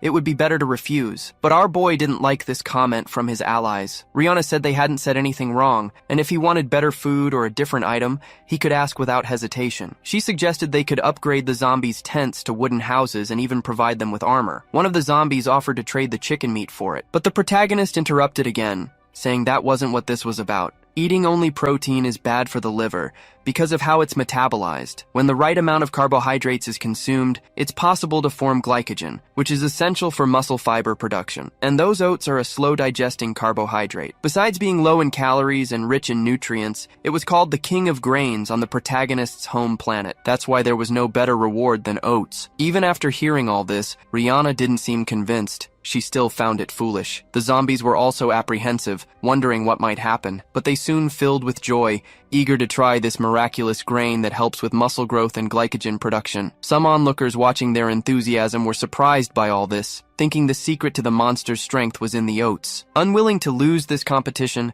the soldiers declared they would eat it too. The two bottoms also became curious, as their former top was calmly eating the horse feed. The zombies were devouring the grains, followed by the soldiers. The only ones not eating now were the horses, as even the general's students decided to try it. Everyone immediately spat out what they had eaten, as the taste was awful. This raised a lot of questions among everyone. The twink told China to spit out the grains as they were definitely not good, but the boy decided to give it another chance, continuing to chew patiently. He said they had a slightly tough texture, but it became very tasty in the end. The protagonist realized that China also had a talent for eating. He would soon become very strong. Behind him, Rihanna remained very confused. She didn't understand what the protagonist had said, but he seemed satisfied with his request. She assured him she would produce the necessary amount to satisfy him. Hearing this, Hansel couldn't hide his joy, saying the general was the best. But judging by the state of those who had tried the raw oats, it was still a risky move. The next day, the general's caravan reached the castle and was received by the soldiers. As she cleared the way, our protagonist also drew closer. Finally, he entered the walls. China told him to remember what he had heard about humans and their prejudice. Soon, they were being watched. All those people seemed to be constantly judging them, because this was a highly discriminatory country. Gradually, the zombies began to realize what was happening. Everyone was staring at them as they advanced into the city. Then our protagonist decided to touch one of them on the shoulder, telling them they should keep their posture. The zombie glanced discreetly to the side. Our protagonist said they were being watched for one simple reason. They had really cool bodies. The zombies didn't seem to believe it, still looking a bit skeptical. But China was sure that wasn't the real reason. That's when one of the zombies started to take a deep breath. Unanimously, they all began to strike poses to show off the muscles they had built. The populace, which had been watching curiously, now looked on with great embarrassment. If they were thinking other things, they lost those thoughts, contemplating the utter strangeness of it all. As they posed intensely, some people in the crowd began to lean towards liking these monsters. Inside the castle, the Count asked if the protagonist was going to teach that woman how to train, and if that would be the payment for the herd. Our boy said he had asked for seeds. That's what they would be consuming. Because of this answer, the Count began to think the protagonist was uneducated. He said he had granted a special request from the general to bring the monsters to the castle. If it weren't for that, he would never have allowed the protagonist to enter the place under any circumstances. Bowing before him, the general thanked the Lord for his kindness, but she was interrupted by a shout from the Count, who was about to make his point. Ordering our protagonist not to cause trouble, he was to teach the soldiers how to exercise and then leave immediately. Our boy agreed, adding that if the Count wanted to learn how to train too, he could be his personal trainer. This proposal was apparently well received by the old man, but as they left his room, he started calling the protagonist reckless. Right after that, he sat on his throne. Given the general's popularity, he considered public opinion,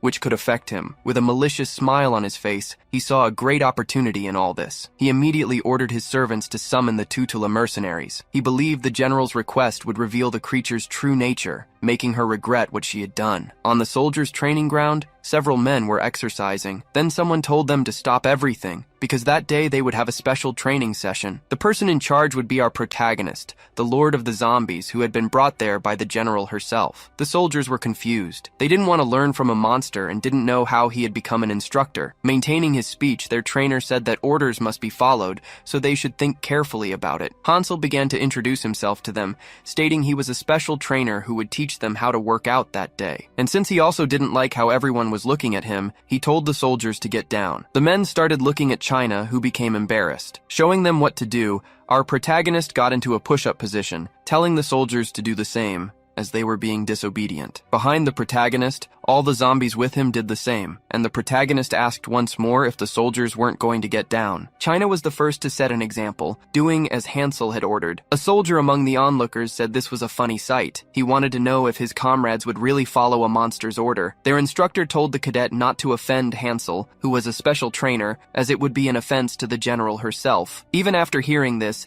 the cadet asked if his instructor really agreed with this, and if the monster's order could be equated to the general's order. This comment irritated the protagonist. The instructor seemed to agree with him, as he remained completely silent. The cadet told everyone to stand up, as they must maintain their dignity as humans by rejecting the monster's orders. Our protagonist couldn't understand the problem, while the instructor affirmed that military orders are absolute, but the cadet said that as a human, he would not obey. Furthermore, regarding the training the protagonist mentioned, there was no use in training anything other than the sword. Lastly, pointing his sword at the protagonist, he said he didn't want to learn techniques from uncivilized monsters. Before the protagonist could do anything, the big guy stepped in his way, claiming he could resolve the situation. He said that China could teach these people as the protagonist's representative, asking if that would be a problem for the soldiers. As for the second problem, he couldn't say if swordsmanship was more useful than these exercises, but a fight could settle that doubt. Lastly, as to whether they were civilized or not, it would be better if they competed to decide who was best. The big guy asked his troop if they were ready for this, looking at the zombies. All of them were showing off their muscular bodies, affirming they were ready. Witnessing all that confidence, the protagonist felt very fulfilled. The zombies were learning something. The cadet agreed to the proposal and asked his instructor if it was allowed. With a simple nod, the instructor gave his permission. Since the cadet would be representing the human side, he wanted to know who would represent the monsters. From among the creatures, a large, muscular zombie, who was the same size and appearance as all the others, decided to step forward. The cadet smirked. He wasn't just any cadet, and that monster was doomed. He would show them the fury of the Tutula mercenaries who were hired directly by the lord of these lands. The mercenary charged forward. As he got closer to his enemy, He declared that he was going to die, but the zombie wasn't scared. He would just use a one-armed lift. He struck the mercenary's face with brutal force. 11 out of 10 people would have died from that impact. The poor guy was sent flying. Our protagonist went to help him, thinking he might be dead, but one of the zombies said he saw him twitch, so he might be alive, or not. The mercenary was still unconscious, and our protagonist was scolding his zombie for going too hard, but the scolding was pointless, as the zombie hadn't done it out of malice. However, they had won the challenge. It was time for the soldiers to start obeying him. It was then that the mercenary used something, his combat skill. His entire body was engulfed in a mysterious energy. It seemed he had just been renewed for another round of beatings. In the blink of an eye, his body vanished from where it stood. The mercenary was ready to attack the zombie from behind. He refused to take orders from a monster in this place. The poor creature looked back, unaware of the approaching danger. However, the big guy was already prepared and immediately used his ability to increase the weight of things,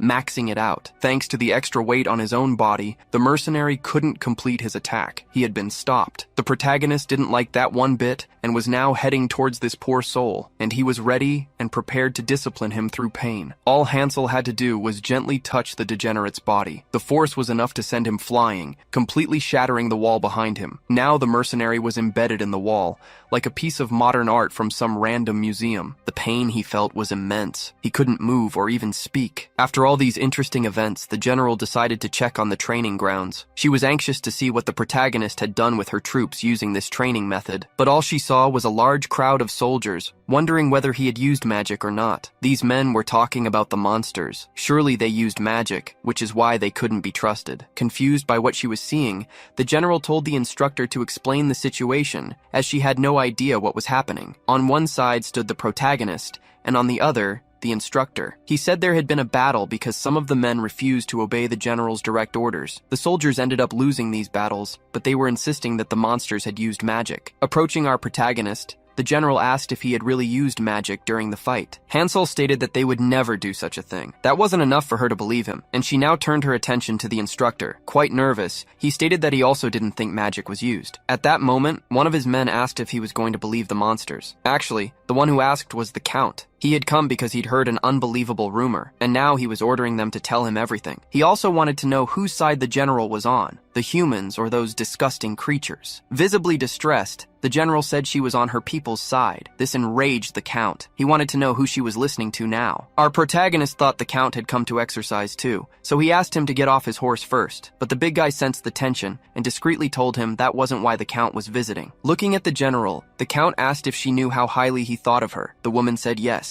Continuing his speech, the Count claimed that the guests she brought were causing a huge problem among the people. One of his students was gravely injured, and this is a very serious problem. That's why he could no longer ignore the situation, which had brought him to the training grounds. Because of what happened, he was exiling the general for the next 2 years. Receiving this punishment for no reason, the general began to burn with rage. The malicious energy she exuded was so intense that even the Count got scared, immediately ruining the underwear he was wearing. The soldiers didn't like this punishment either. They asked him to reconsider and to let them finish off the monsters themselves. But the Count was now concentrating on getting back to normal, as he had crapped his pants a little. The general apologized to the protagonist, as she was unable to care for his people after bringing them to this land. Hansel acknowledged that things don't always go as planned and told her not to worry about what happened. The general asked if they really couldn't leave the monsters there for the next 3 months, and having just crapped his pants, the Count agreed. Thoughtfully, the general realized the preparations were complete, and now she was smiling maliciously. Taking advantage of her presence on the training grounds, she ordered all the men to be quiet, because they were questioning an order given by the feudal lord, and as soldiers, they could not disobey it. Some still tried to talk back, but the general ordered them to shut their mouths immediately. She thought that these brats were discriminating against monsters once again, so petulantly that they'd gained the courage to question her. However, there might be a chance for change. She needed to give it space to happen, and she was grateful for the Lord's order that allowed all of this. But she hoped this experience might change those young soldiers. It would be very fun to return there in the future. Now the general walked away, smiling maliciously, knowing the soldiers would get what they deserved. Finally, night fell. A man was leaving the castle carrying a bag of gold coins. It was that jerk of a mercenary. Thanks to the amount he received, he was getting closer to retirement. Knowing his beloved liked flowers,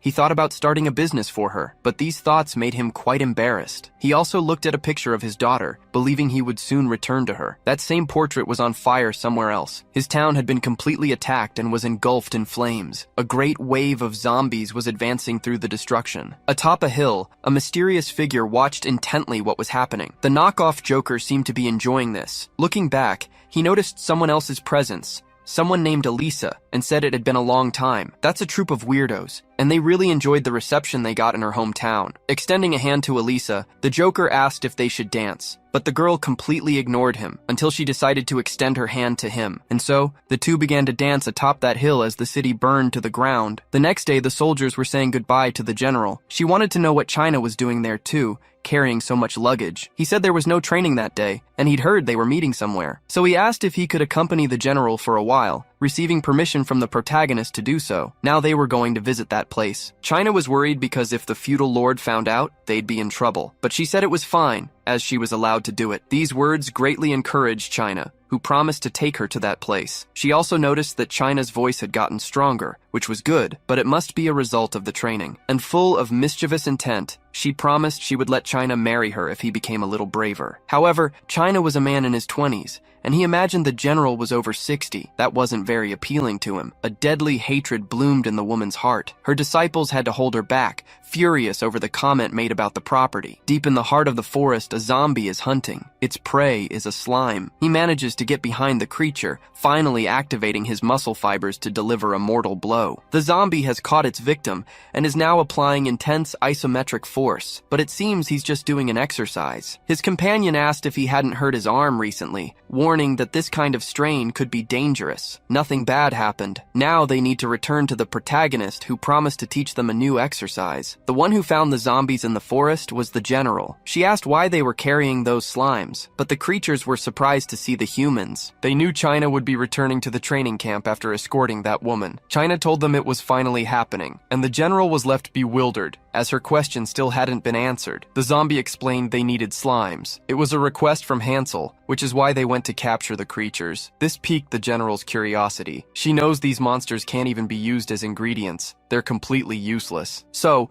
the zombie asked her to come with them, saying it would be better to witness it with her own eyes. This made the general ask if Hansel hadn't told them anything, but the zombie said that wasn't the case. China interrupted the general to say that those creatures aren't very good at explaining things. Looking at the two friendly little creatures, she decided to go with them. After following the path, they finally met up with Hansel. Our boy wasn't expecting China to be there, let alone the general. The woman said she stopped by to say goodbye before starting her journey, and was also curious about what they were doing. Pointing to the pile of slimes, she asked what they planned to do with them. Hansel had observed the students at the training camp, noticing that bodybuilding and weightlifting weren't efficient for them. In this situation, something more athletic could be more beneficial, but they don't have much equipment. That's why he's going to make some himself. The general said that making equipment out of slimes could be tricky, and imagined Hansel would make a dummy that needed to be cut quickly. Our boy said it had nothing to do with swords and asked them to hand him a slime. The first step is to get the creature. Then you do this. Our protagonist pierced the slime with one hand,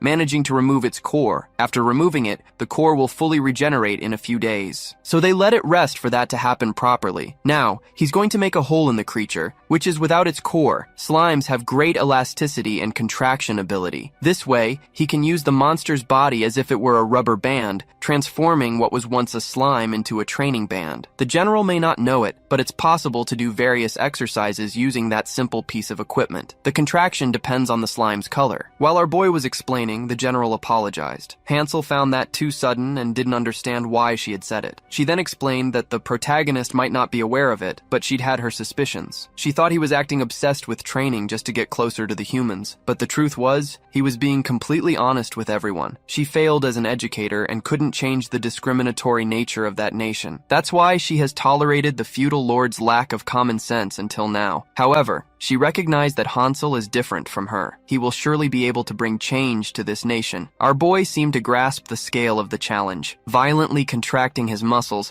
he said that changes were his specialty, but the general said she wasn't talking about that kind of change. So our boy called his zombies to show off their muscles too, since he can make a group change. But the general said that actually, she was talking about that kind of change. Then she threw her cape into the air, revealing she was accompanied by several students. They don't seem to be jerks, and they are interested in the knowledge the protagonist possesses. Although they're eager, some don't want to do weird things, like lying on the ground for no reason. The general wants to know if she could leave her kids in Hansel's care. Our protagonist was very surprised to see so many people, but he began to clench his fist, full of determination, stating that she could always count on him when needed. Meanwhile, somewhere else, horses are riding through the forest. The feudal lord is leading his men, and they have stopped marching. They had already reached the destroyed city and are investigating what happened. The enemies are zombies, and the worst part is that if you get bitten, you turn into a zombie too. The feudal lord told his men to be very cautious. Then he took his sword in hand, summoning his men and telling them they must advance into battle. As they approach the city, danger also draws nearer to them all, unaware they are being watched by that troop of weirdos. The Joker asked one of his companions to wait. If they get involved in the battle now, the general might show up too. But the dog keeps barking excitedly. Annoyed, the Joker punished the creature, telling it they wouldn't join the battle right now. Even after being punished, the dog remains loyal. The Joker told him to wait a little longer, that they would soon join in too. These zombies are just the beginning of it all. Meanwhile, at the training camp, humans and zombies are together. The protagonist explained that there's a limit to the resistance that can be used in a single day, which is why they train the necessary muscles. The instructor asked if everyone heard those orders, as it was time to use the equipment made by the protagonist to prepare for the bench press. However, our protagonist said they wouldn't be doing weightlifting that day. Our boy was thinking of doing CrossFit, but the instructor has no idea what that could be. It's a highly functional training method that combines various high-intensity exercises. This way, they can train different parts of the body, keeping all skills balanced. If they form groups, they can work as a team, which sparks competitiveness. There's no better training than this for everyone to start bonding. Our boy had already made a list of all the groups, and it was time for them to get ready. All the students seem very motivated and eager for it. While the Lord's soldiers continue to fight against those creatures, everyone at the training camp is exercising hard. Unlike the soldiers who are cutting off heads, those who stayed behind to train are lifting weights. At the same time the soldiers are piercing zombies with their swords, our protagonist is teaching other exercises to his students. Then he noticed something interesting. He had heard that siren at the training camp several times, so he asked the instructor what it meant. He said the feudal lord is attacking the zombies that have appeared in these lands, as they have been attacking frequently. That's the signal for help. They must need more troops, a sign that the enemy is stronger than expected. Our protagonist noticed that the members of the fourth group were failing. To continue performing the exercises well,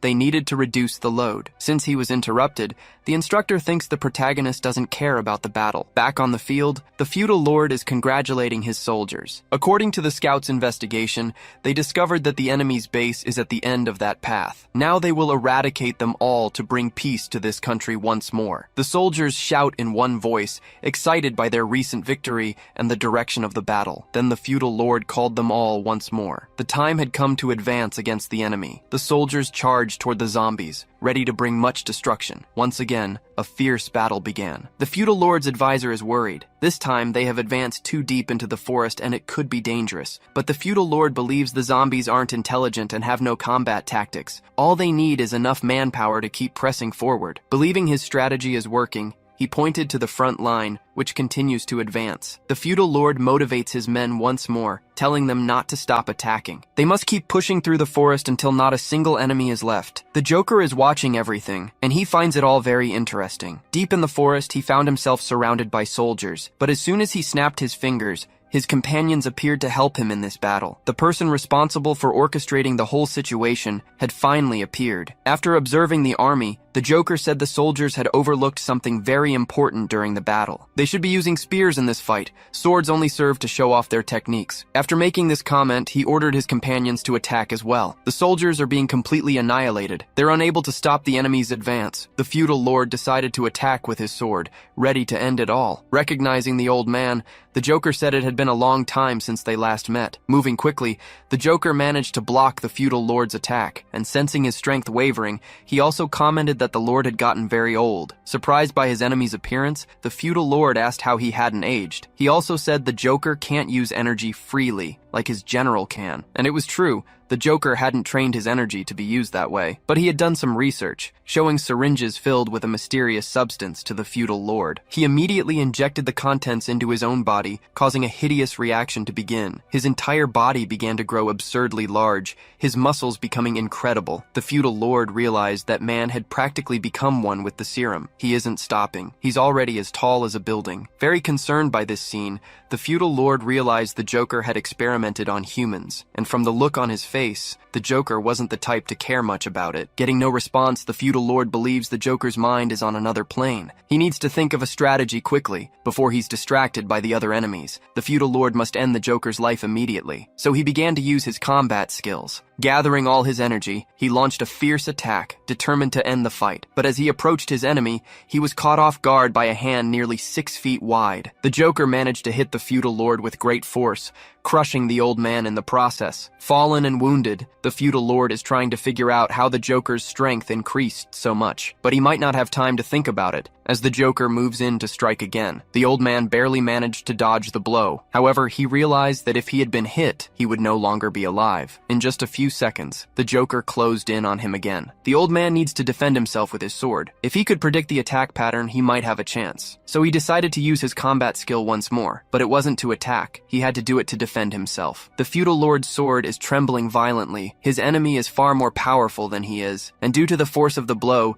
the feudal lord was thrown far away, bouncing between the trees like a ping-pong ball. Even after all those hits, the old man is still alive. Trying to lift his sword again, he realized he no longer had the strength, letting the sword fall back to the ground. It was then that the old man realized the situation was even worse than he thought. He might not be able to fight, but what he truly can't understand is how the Joker obtained such monstrous power. Approaching the old man, the Joker is sure he must be full of questions. He tells him it's called the development of civilization, and is surprised the old man believed he lost his mind during the transformation. The old man's defeat happened because he ignores everything but swordsmanship, which made him weak. After all these years, he hasn't progressed at all. The old man says the Joker knows the general's strength, yet he dares to speak such nonsense. With a smile, the Joker said he knows that woman very well, but he's overlooking something very important. Just look at the current situation, the Joker said, pointing behind him. The feudal lord immediately turned to see what had happened. His eyes witnessed something cruel. One of the Joker's subordinates is annihilating the feudal lord's army. Those men are being torn apart as if they were cheaply made toys. The Joker said it's practically a massacre, as the humans never stood a chance. They are being caught in large whirlpools caused by the dog. The Joker said there's always someone better at something, but that shouldn't be used as a benchmark. The battle is so cruel that the soldiers are being turned into zombies. The feudal lord can't believe his army is being defeated. This surprised the Joker,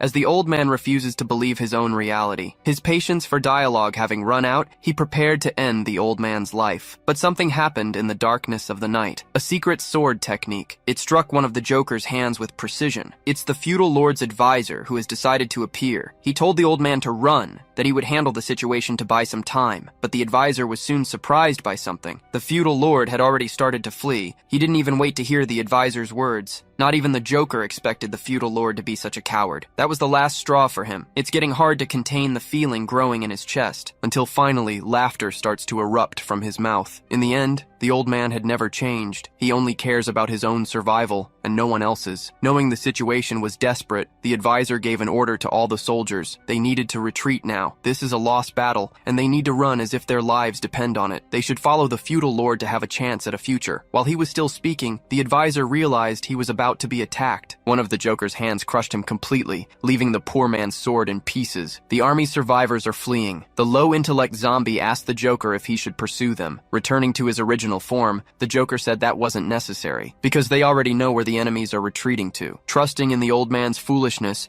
he will surely gather all his people to attack again, without realizing that this strategy is actually extremely beneficial for the Joker. Mounted on his horse, the feudal lord flees in defeat, unable to believe what happened. He doesn't know what must be done to defeat those monsters. This is truly hell. Back at the training grounds, our protagonist is doing countless reps. He's simply absurd. The man knows no fatigue. The feudal lord's army continues to flee at full speed. The old man asked if there was anyone there who could report this absurd situation. A blonde-haired girl said she could do it for him. Her name is Rumi. In total, they lost lost 347 out of 400 soldiers. 27 are injured, and only 26 are fit to continue fighting. The old man knows he still has 100 soldiers in his castle, and the rest are just cadets in training. He doesn't know how he can win a battle against those enemies with so few troops. The girl suggested they call the general back, but the old man knows time is short. She probably won't arrive in time to save them all. Faced with the problem, the girl suggested asking the monsters in the castle for help, because as far as she knows, Hansel fought the general on equal footing, a sign that he is just as powerful. Since they are feeding the monsters and allowing them to sleep on their lands, the least they could do is grant this request. The old man is considering the idea of fighting monsters with monsters, and he seems to like it a lot, saying he will put this plan into action. After a 3-day journey, he finally reached his castle. The first place he goes is the training center. He told everyone to stop their exercises and gather before him. Our protagonist was caught by surprise by this summons. The woman accompanying the old man asked if those men were fools,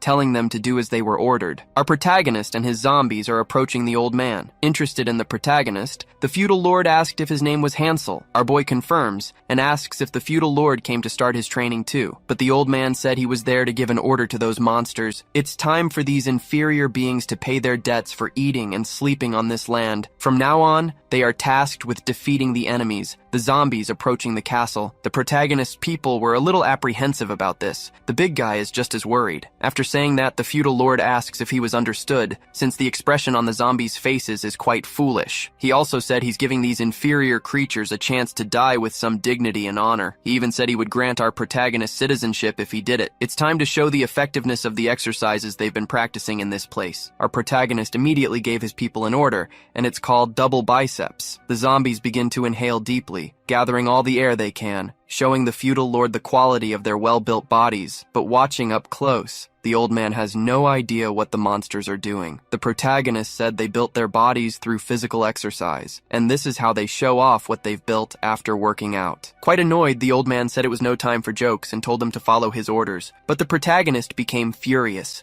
stating that if they got hurt or if they lost their lives, they would no longer be able to continue their training, and he wants to know if the old man will take responsibility for the catabolism that might occur. The old man didn't understand those words, but observing the protagonist's dark energy, he understood he needed to apologize. He felt like throwing up from the fear that washed over him. He then made a formal apology for his words and asked those accompanying him to leave as well. Hansel turned his attention back to the cadets. Now that they were rested, it was time to get back to their exercise routine. The old man's assistant said he should try one more time, but the feudal lord has already given up on the idea. He doesn't think the monsters will cooperate. It's time to call General Boy. The girl was surprised by this suggestion. The old man knows General Boy's personality isn't very good, but he's as strong as the female general. It's time to gather all the soldiers in front of the castle gate. They are going to show those dangerous zombies the full potential of humanity. Properly positioned on the wall, they are waiting for the enemy's attack. An old man with a mohawk is among the soldiers. He must be General Boy. The old man is also there on the wall, quite fearful. A large horde of enemies has approached them. Boy asks his men to wait a little longer. He heard the enemies are being led by someone intelligent. Given the circumstances, he'd like to know if anyone is willing to talk before the battle. From among all those zombies, Coringa began to approach the wall. He does so accompanied by his allies and that strange woman. The old man immediately recognized her. That woman's name is Elisa. Coringa said it's not good to approach like this, and he wants to know what the humans want to talk about. Boy knows the enemy has the larger army, but inside is a trained army. Breaking through those walls won't be an easy task. So he suggested that a representative from each army should fight, and through a duel, they would decide the winner. Coringa really liked this proposal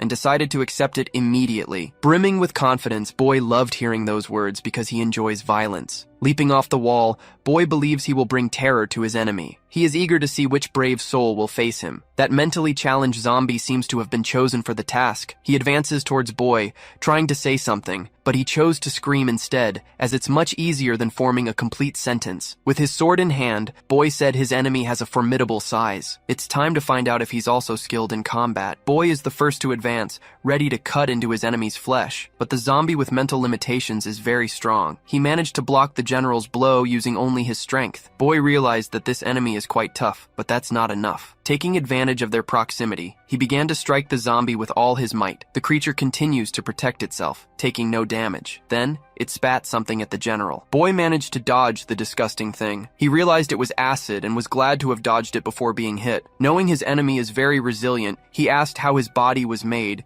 as it's not common for the undead to be so strong. But the mentally challenged zombie is unable to give a coherent answer, so he started moving very fast. Boy thought his enemy was fleeing as he started to create distance. But the general won't allow that to happen. This duel will only end when one of them is no longer alive. Now, Boy is about to get his hands on the enemy who had fled. But all of this is following the plan of the intellectually limited zombie. Boy began to find the way things were happening strange. The old man told the general to be cautious. Someone had thrown a piece of bone in his direction. Fortunately, the general managed to use his sword to block the attack. And now he wants to know who dares to disturb such a sacred duel. The one responsible is a dog, which now starts barking to distract the general. Unexpectedly, Boy was hit in the back by a blow from Karinga. After using his steroids, he mocked the not-so-sacred duel. There is only one reason he accepted the duel proposed by the general: because Boy is the only problematic variable left inside that castle. He chased the simple-minded zombie, not realizing he was being lured into a trap, and now he's on the ground, getting beaten badly. Karinga said this general has the brain of a bull, just as his name suggests. The feudal lord watches the brutal beating. The big bear is also on the wall, watching in complete disbelief. Defeated, the general apologized and asked to be spared. While he continues to be beaten, Karinga said they will spare him. After giving a signal to the simple-minded zombie, the creature brought the general's body to him, tossing the man's body high into the air. Boy has no idea what is happening. But as he began to fall, he understood the end that awaited him. He was thrown to the hungry zombies. A short time later, he had joined that army of the undead. The feudal lord realized the situation had become very bad, as he had just lost an excellent fighter. From outside, Karinga told him to accept defeat and hand over the castle. That way he might be spared. But the old man doesn't want to do that. He would never hand over that region to someone who has abandoned their own humanity. Karinga said they no longer have a deal. The man's life will not be spared in any way. Then he started pointing at the wall, ordering his army of the undead to advance as well. All the zombies are heading straight for the gate. Desperate, the feudal lord told the archers to start shooting. But among those men, many are unprepared. They don't know how to use a bow. This made the old man even more worried, and the girl accompanying him wants to know what they should do now. After thinking deeply about the problem, he said he has no idea, a revelation so sincere that it surprised the girl. Soon after, the old man was overcome with fear and began to flee from the walls. He is going deeper and deeper into the castle, knowing he's known for being a coward. All he has done in his life so far is run away. Even the female general knows of the feudal lord's reputation for backing down easily. A scholar said this could be a positive trait,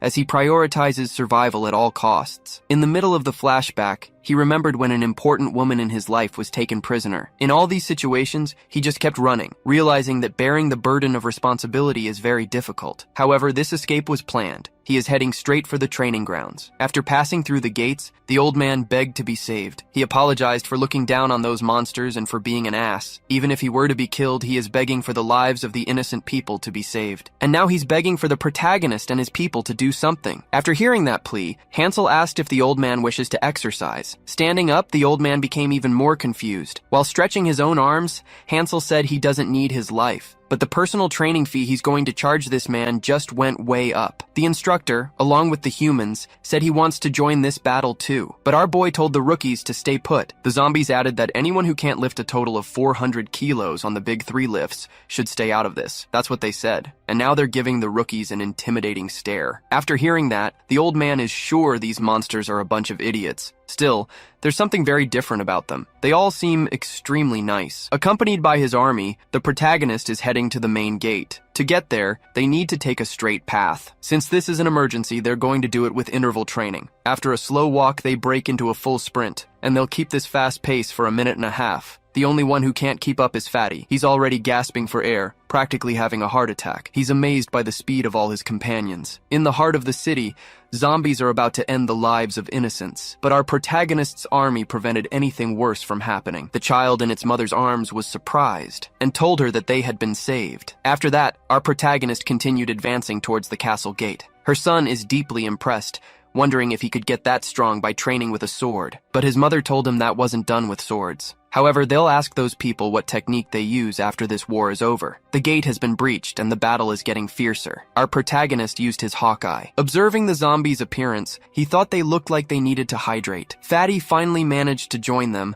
after doing his best to cover the distance without dying. He said they're zombies too, but since he couldn't finish his sentence, our boy told him not to slouch like that because it's terrible for his posture. Fatty explained that this type of zombie is driven only by hunger. They have no intelligence. They are just moving moving bodies. As he destroys his enemies, our protagonist realized he won't mourn for any of them. Now Fatty wants to know what Hansel will do in a situation like this. Our boy saw that the enemies were pouring through the gate, so he thought about pushing them back outside using only the strength of his pecs. Fatty was surprised by this strategy, looking a bit skeptical. Our protagonist noticed the doubt in his eyes, and Fatty quickly said the plan was excellent. This made the protagonist a little happier, and Fatty asked to lead the battle. Hansel immediately granted his request. Now that he's in command, Fatty started to think maliciously, as he is also a creature of darkness. He told groups 1 and 2 to spread out around the village and protect the residents. Groups 3 and 4 were tasked with climbing the castle walls to help the human soldiers in the fight. Meanwhile, Group 5 would be in charge of helping the protagonist with his task. But Fatty soon realized that Hansel wouldn't need any help at all, and as foolish as his plan seemed, it appeared to be working. While Fatty was thinking about this, someone said the gate must be blocked now. It was the feudal lord who had given the order. Even though the protagonist managed to push the creatures back, the entrance still posed a danger. That's why they must close it immediately. But his assistant said the gate was destroyed. There's nothing they can use to block the entrance. The situation is getting dire. However, China already knew something like this would happen. With the help of other zombies, he managed to carry a huge iron dumbbell to the battlefield. The old man immediately recognized China. He knew him as the general's incompetent student. Seeing the size of that weight, the feudal lord's assistant wondered how they managed such a feat, and our protagonist was surprised. His subordinates continued to carry it. China is helping them all in this effort. But since the weight is so massive, the zombies are starting to get tired. It's too much for them. China tried to motivate his companions, saying it wasn't time to give up yet. The zombie knows his human companion is very optimistic and cares about them. But if they push themselves too hard to carry that weight, they could end up injured. And if that happened, they wouldn't be able to continue training. With no strength left to continue, the zombie simply gave up halfway. This left China quite emotional. Furthermore, the extra weight China now had to carry was proving to be intense. His strength was also draining, and his vision began to fade, until finally, everything came back into focus. He couldn't believe he was able to carry this weight, but someone else decided to help him. Using his ability, Fatty reduced the total weight of the dumbbell, and he told Group 5 to help China carry that weight to the gate, because it was time for them to block access to the city once again. China is making every possible effort to contribute to this task, assisted by his fellow zombies. They are close to finally reaching the protagonist. Straining with all their might, they are getting closer. All this while, the protagonist waits patiently, but it seems that wait is too much for all of them. When they are almost at their limit, the long walk finally comes to an end. They manage to block the castle entrance using that huge weight. After exerting themselves like that, everyone is drenched in sweat. The zombie became so much of a Chad that the illustrator even gave him a nose. Our protagonist noticed that his allies had carried the weight very carefully, mindful of their joints. So he praised everyone's work, and now they are celebrating with their sweaty bodies. Because they managed to do it, Fatty is celebrating. The first part of the strategy was complete. The group responsible for carrying the heavy weight can now rest for a bit, and everyone except for Groups 1 and 2 must push back the zombies that are trying to advance. The protagonist's allies are now climbing the stairs. They are taking their positions along the wall, ready to support the protagonist during this battle. Using the strength of their muscles, they began to push back their enemies. One of the zombies is wondering if they are doing it the right way. Hansel said they should focus more on their pectoral muscles. Following his advice, they began to perform absurd contractions. But those enemies are fierce and seem to be starving. Due to the close contact, our protagonist's allies are exposed to danger. The feudal lord's assistant said they must not get bitten under any circumstances. Otherwise, they'll end up getting infected by these other zombies. And one of our protagonist's zombies has just been bitten. The infection is spreading through its body. Its mouth snapped shut violently, and it's salivating in agony. Then it started screaming in the middle of the battlefield. He was quickly reprimanded by one of his friends. He shouldn't pretend to be infected since they are already the living dead. The feudal lord's assistant did not expect something like this. She really can't understand what these creatures are doing. But our protagonist allies said it was a lot of fun. Jokes aside, they still have a battle to win. The monsters are advancing again, and they decided to aim for our protagonist's muscles. One of the cursed creatures tried to bite him, but all it managed to do was break its teeth in the process. Our protagonist didn't appreciate the close contact. He destroyed his enemy with a single blow because it had stained his muscles. Watching the battle, Joker started to get nervous. He doesn't know who these new enemies are. It seems a boy accompanied by monsters is winning the battle, but they can't understand why the monsters are helping the humans. This is truly an unexpected outcome. But Joker continues to analyze everything coldly, and he ordered one of his allies to bite our protagonist. They advance rapidly towards our boy, ready to execute their leader's plan. The bottoms in the battle are also very engaged. They want to avenge those who have fallen in battle. The Twink and the Big Bear managed to block the charge of the approaching enemies. High up in the tower,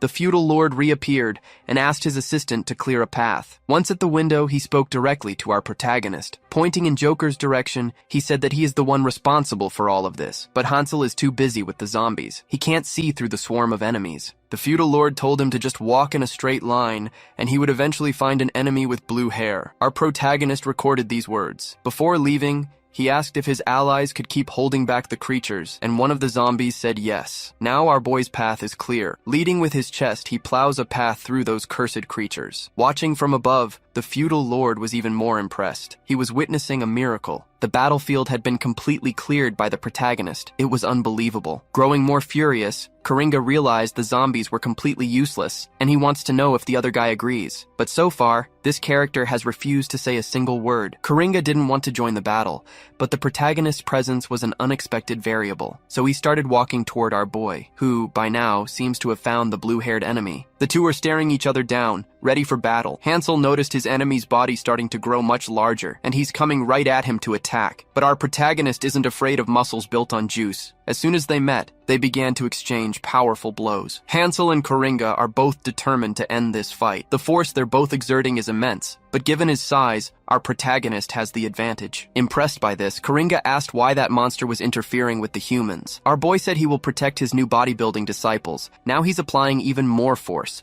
putting more pressure on his enemy, who, for the first time in his life, felt overpowered. Slamming his enemy to the ground, Hansel declared he would protect his people no matter what. Coringa grew more and more frightened, as his own strength was not enough to resist. After being thrown to the ground, his neck was grabbed by our protagonist, and he could feel the truly impressive power in that grip. Trying to break free, Coringa started hitting our protagonist with a flurry of blows. But after that desperate attempt, our protagonist wants to know if that's all he's got, because now it's his turn to show what real strength is. Our protagonist is using the full power of his muscle contractions, and while holding Coringa's body down, he started dragging him across the ground, leaving a huge trail of destruction in his wake. Coringa's allies realized the situation had changed. Meanwhile, the less intelligent zombies were having a hard time defeating the human soldiers. Elisa tries to tell her ally that the situation has gotten very complicated. The time has come for her to eliminate the risk factors. Changing her body's appearance, she revealed she was carrying several blades. She is likely dangerous. Accompanied by the dog, she approaches Coringa to help him in the fight, but she didn't expect something to happen in the middle of the forest. Before she could get close to our protagonist, a warrior carrying a sword appeared. Elisa has no idea who this woman is. This new character is the general's aunt, and her name is Chuva. Now, these two women are locked in a fierce battle. Knowing she would be busy, Elisa told the dog to keep looking for Coringa. The obedient creature goes after the one who treats it so poorly. After exchanging a few blows, Chuva asked Elisa if she really thought she could get past her with that level of skill. Consumed by hatred, Elisa believes it's more than enough. Finally, she found an opening in the fight, and back at the castle, Gordo is using his skills again, telling everyone to keep pulling. With the help of the zombies, they are preparing a giant slingshot. The time has finally come to launch the boulder, its weight reduced thanks to Gordon's ability. But midway, things are about to change. The huge boulder is flying through the sky like a meteor, and now its weight has been increased tenfold. It's heading straight for the battlefield. It exploded in midair, its debris raining down on everything below. After that effective attack, Gordon told the zombies to keep gathering more rocks. He also told Team 1 to keep searching for any remaining zombies inside the village. Group 2 must continue to protect the gate and prepare to repair it. As for Teams 3 and 4, they must continue to repel the zombies trying to approach. The feudal lord observes all this. He knows the protagonist is powerful, but that Gordon leading everyone is exceptional, proving to be a great strategist. It's as if he's watching everything from a higher vantage point. The old man heard a lost legend from his grandfather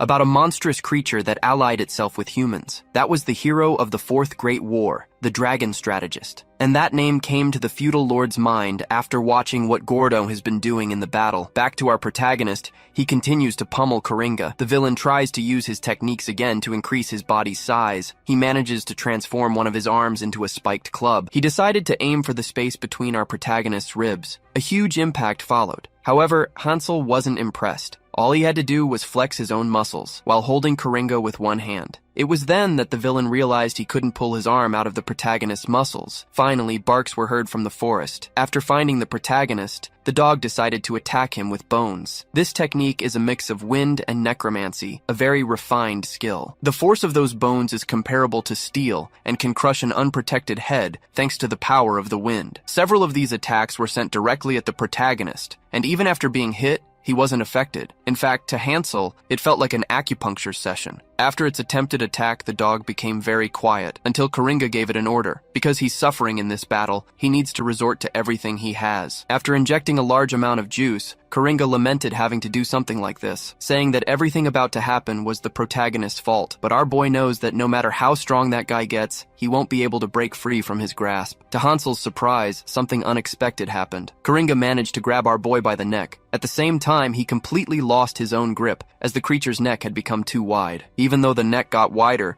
our protagonist tries to grab his enemy but can't get a hold. Not to mention the fact that Coringa is now trying to strike him, landing a punch right in our protagonist's gut. The force of the impact sent him flying. Even while in the air, Hansel doesn't seem to have taken any damage. Coringa is now chasing after him. Moving very quickly, he believes he has the advantage over our protagonist, believing he can't be seen by normal human eyes. But our boy is using his full muscular potential, controlling all his contractions. Our protagonist understands how muscle fibers work, and at that moment, Coringa said he wanted to save this revelation for a special occasion. Since Hansel interfered where he shouldn't have, he'll pay with his life. But our boy is using the full potential of his red muscle fibers, striking an ab pose. While he strikes poses to show off his muscles, he manages to block all of Coringa's attacks. There is still the hidden potential of the white muscle fibers. They don't have as much myoglobin for explosive power, but they have the advantage of not tiring quickly. Coringa realized he wasn't managing to damage his enemy, so he decided to change his attack strategy. Using even greater force,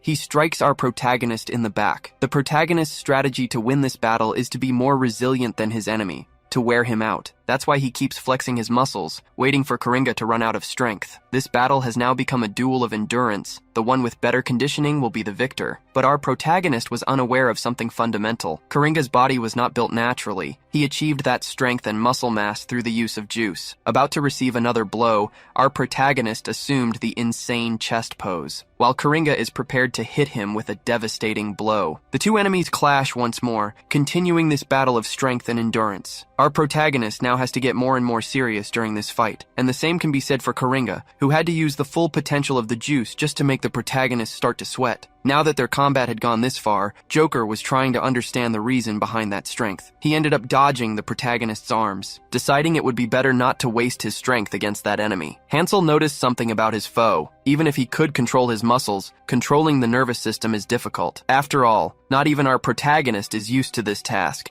as his body is changing very rapidly. Now he just needs to wait for Joker to tire out for good. Back in the battle with the humans, the zombie with a very modest IQ was being pressured by their passive abilities. He decided to spin around his own body like a top with his arms outstretched. This way, he managed to gain some space from his enemies. Growing more furious, the intellectually challenged zombie said those enemies were weak. The twink knows he isn't stronger than him, but there's something the zombie doesn't have in this battle, the power of friendship, which is much more powerful than him. But as soon as he used his combat technique, the twink was crushed by the devastating fist of the mentally challenged zombie. He managed to hurl his enemy far away with that single blow. Big Bear didn't like what happened, and decided to go on the attack with his dull sword, which cuts enemies through sheer violence. He's ready to strike the zombie who can't count, but that blow was too slow. Despite being huge, he managed to disappear from where he stood, leaving only the twink's body behind. Big Bear's strike is already in motion. He won't be able to stop that sword, but by some miracle, he managed to prevent his friend from being annihilated in that way. Greatly relieved by what happened, he didn't notice that the zombie with non-existent intelligence was already behind him, ready to attack once more. Before he could look back to behold the great danger, something happened. Big Bear realized his enemy had vanished, something had hit him at the last second. Our protagonist was the one who accidentally struck that creature. Ignoring what had happened,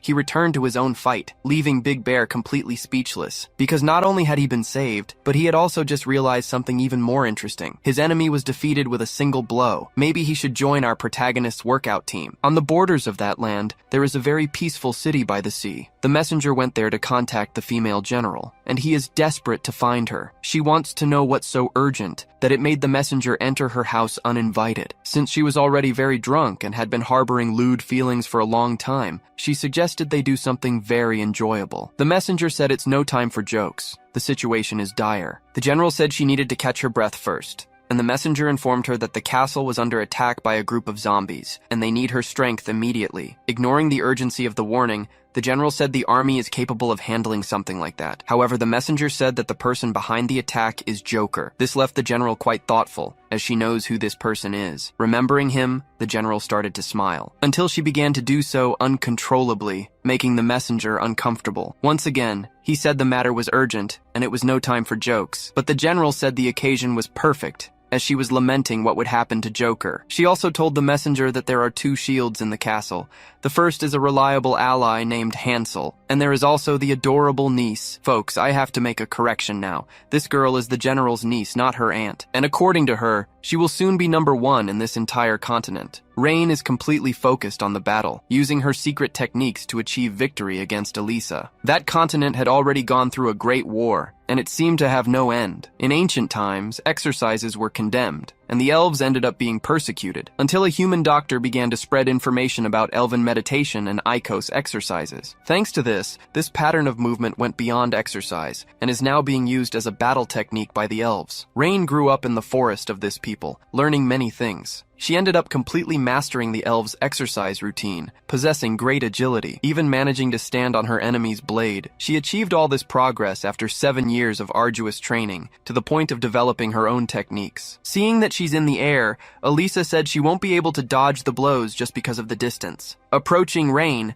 Elisa is ready to end the fight. However, Rain seems to be waiting for her approach. The two once again clash with their blades in midair. Elisa keeps pressing, using her body's momentum to push her enemy, but Rain's secret techniques are very efficient. Sliding across the blade, she managed to catch it with her feet. Rain said she could never be defeated by this type of enemy. After being outmaneuvered, Elisa assured her that she was not yet close to defeat. Before she could try any move, she was caught by one of Rain's techniques, who is now delivering several sword strikes towards the girl. Rain suggested that Elisa try doing the spin she had done earlier. Getting more and more irritated in this fight, Elisa said she doesn't take advice from her enemies. And using more and more of her strength, Rain said that the girl should start using common sense, noticing that her sword technique is very similar to her own aunt's. But comparing the two, Elisa's technique is just a drop of water, while the general's is a full bucket. After a few more blows, Rain realized that comparison didn't quite capture everything. Far away, the general is still drinking alcohol peacefully, thinking someone must have been talking about her because her ears are itching. Elisa is ready to attack again, using all the blades she carries on her body. This time, she wants to end this fight once and for all, sending all her completely destructive blows in Rain's direction. However,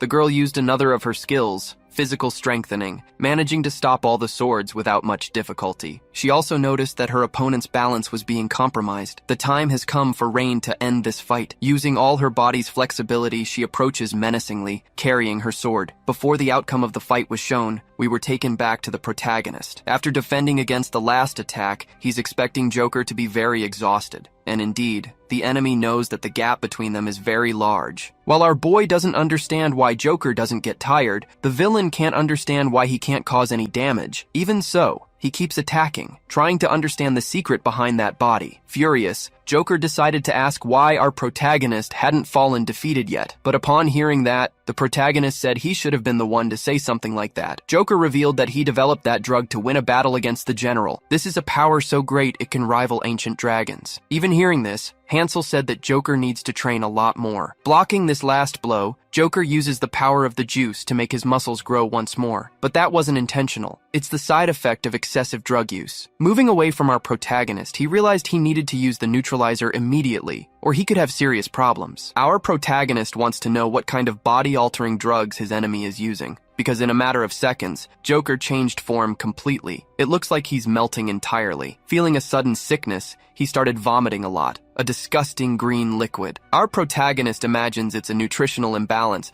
but the system said he's wrong. After vomiting everything, Joker returned to his original form, a thin man, worn out by time. With his hands still trembling, Joker realized he needed another dose, but now he's overcome with dread. He doesn't know why he entered a battle against that monster. Trying to change the subject, he told our protagonist that they don't need to keep fighting. It would be a great waste of life if they continued with all that violence, because the world is very beautiful. Getting closer, Hansel admits he doesn't want to continue fighting. But Joker started all of this, and it's time for him to reap the consequences. Thanks to that great battle, many people had to stop training, and that makes our protagonist very furious. Joker apologized for his mistakes. He never imagined he could cause so much trouble, and now he is deeply terrified. All he wants is to save Elisa. Seeing his enemy hunched on the ground, Hansel began to wonder who this woman could be. The Joker assured him that he does all of this for her. Another flashback occurs. A crow is perched on top of a post. Joker said that girl is dead. She seems to have been executed by the townspeople, and the true reason for that attack is his need for revenge. Joker took the opportunity to grab another syringe containing the juice. That version of the drug is very painful, and it affects your thoughts. It must be trenbolone for sure. He had almost forgiven our boy for a second, but he managed to inject the contents of that syringe into him. Before the side effects kick in, he's going to end this fight, ending the protagonist's life violently. But as soon as his body began to change, something happened. All the confidence Joker carried had vanished, because he saw something happen in the sky, something he wasn't expecting. Elisa had been defeated in the forest, another unexpected flashback in the story. It all started 32 years ago. Some soldiers are training inside the castle. Among them is a scholarly-looking man,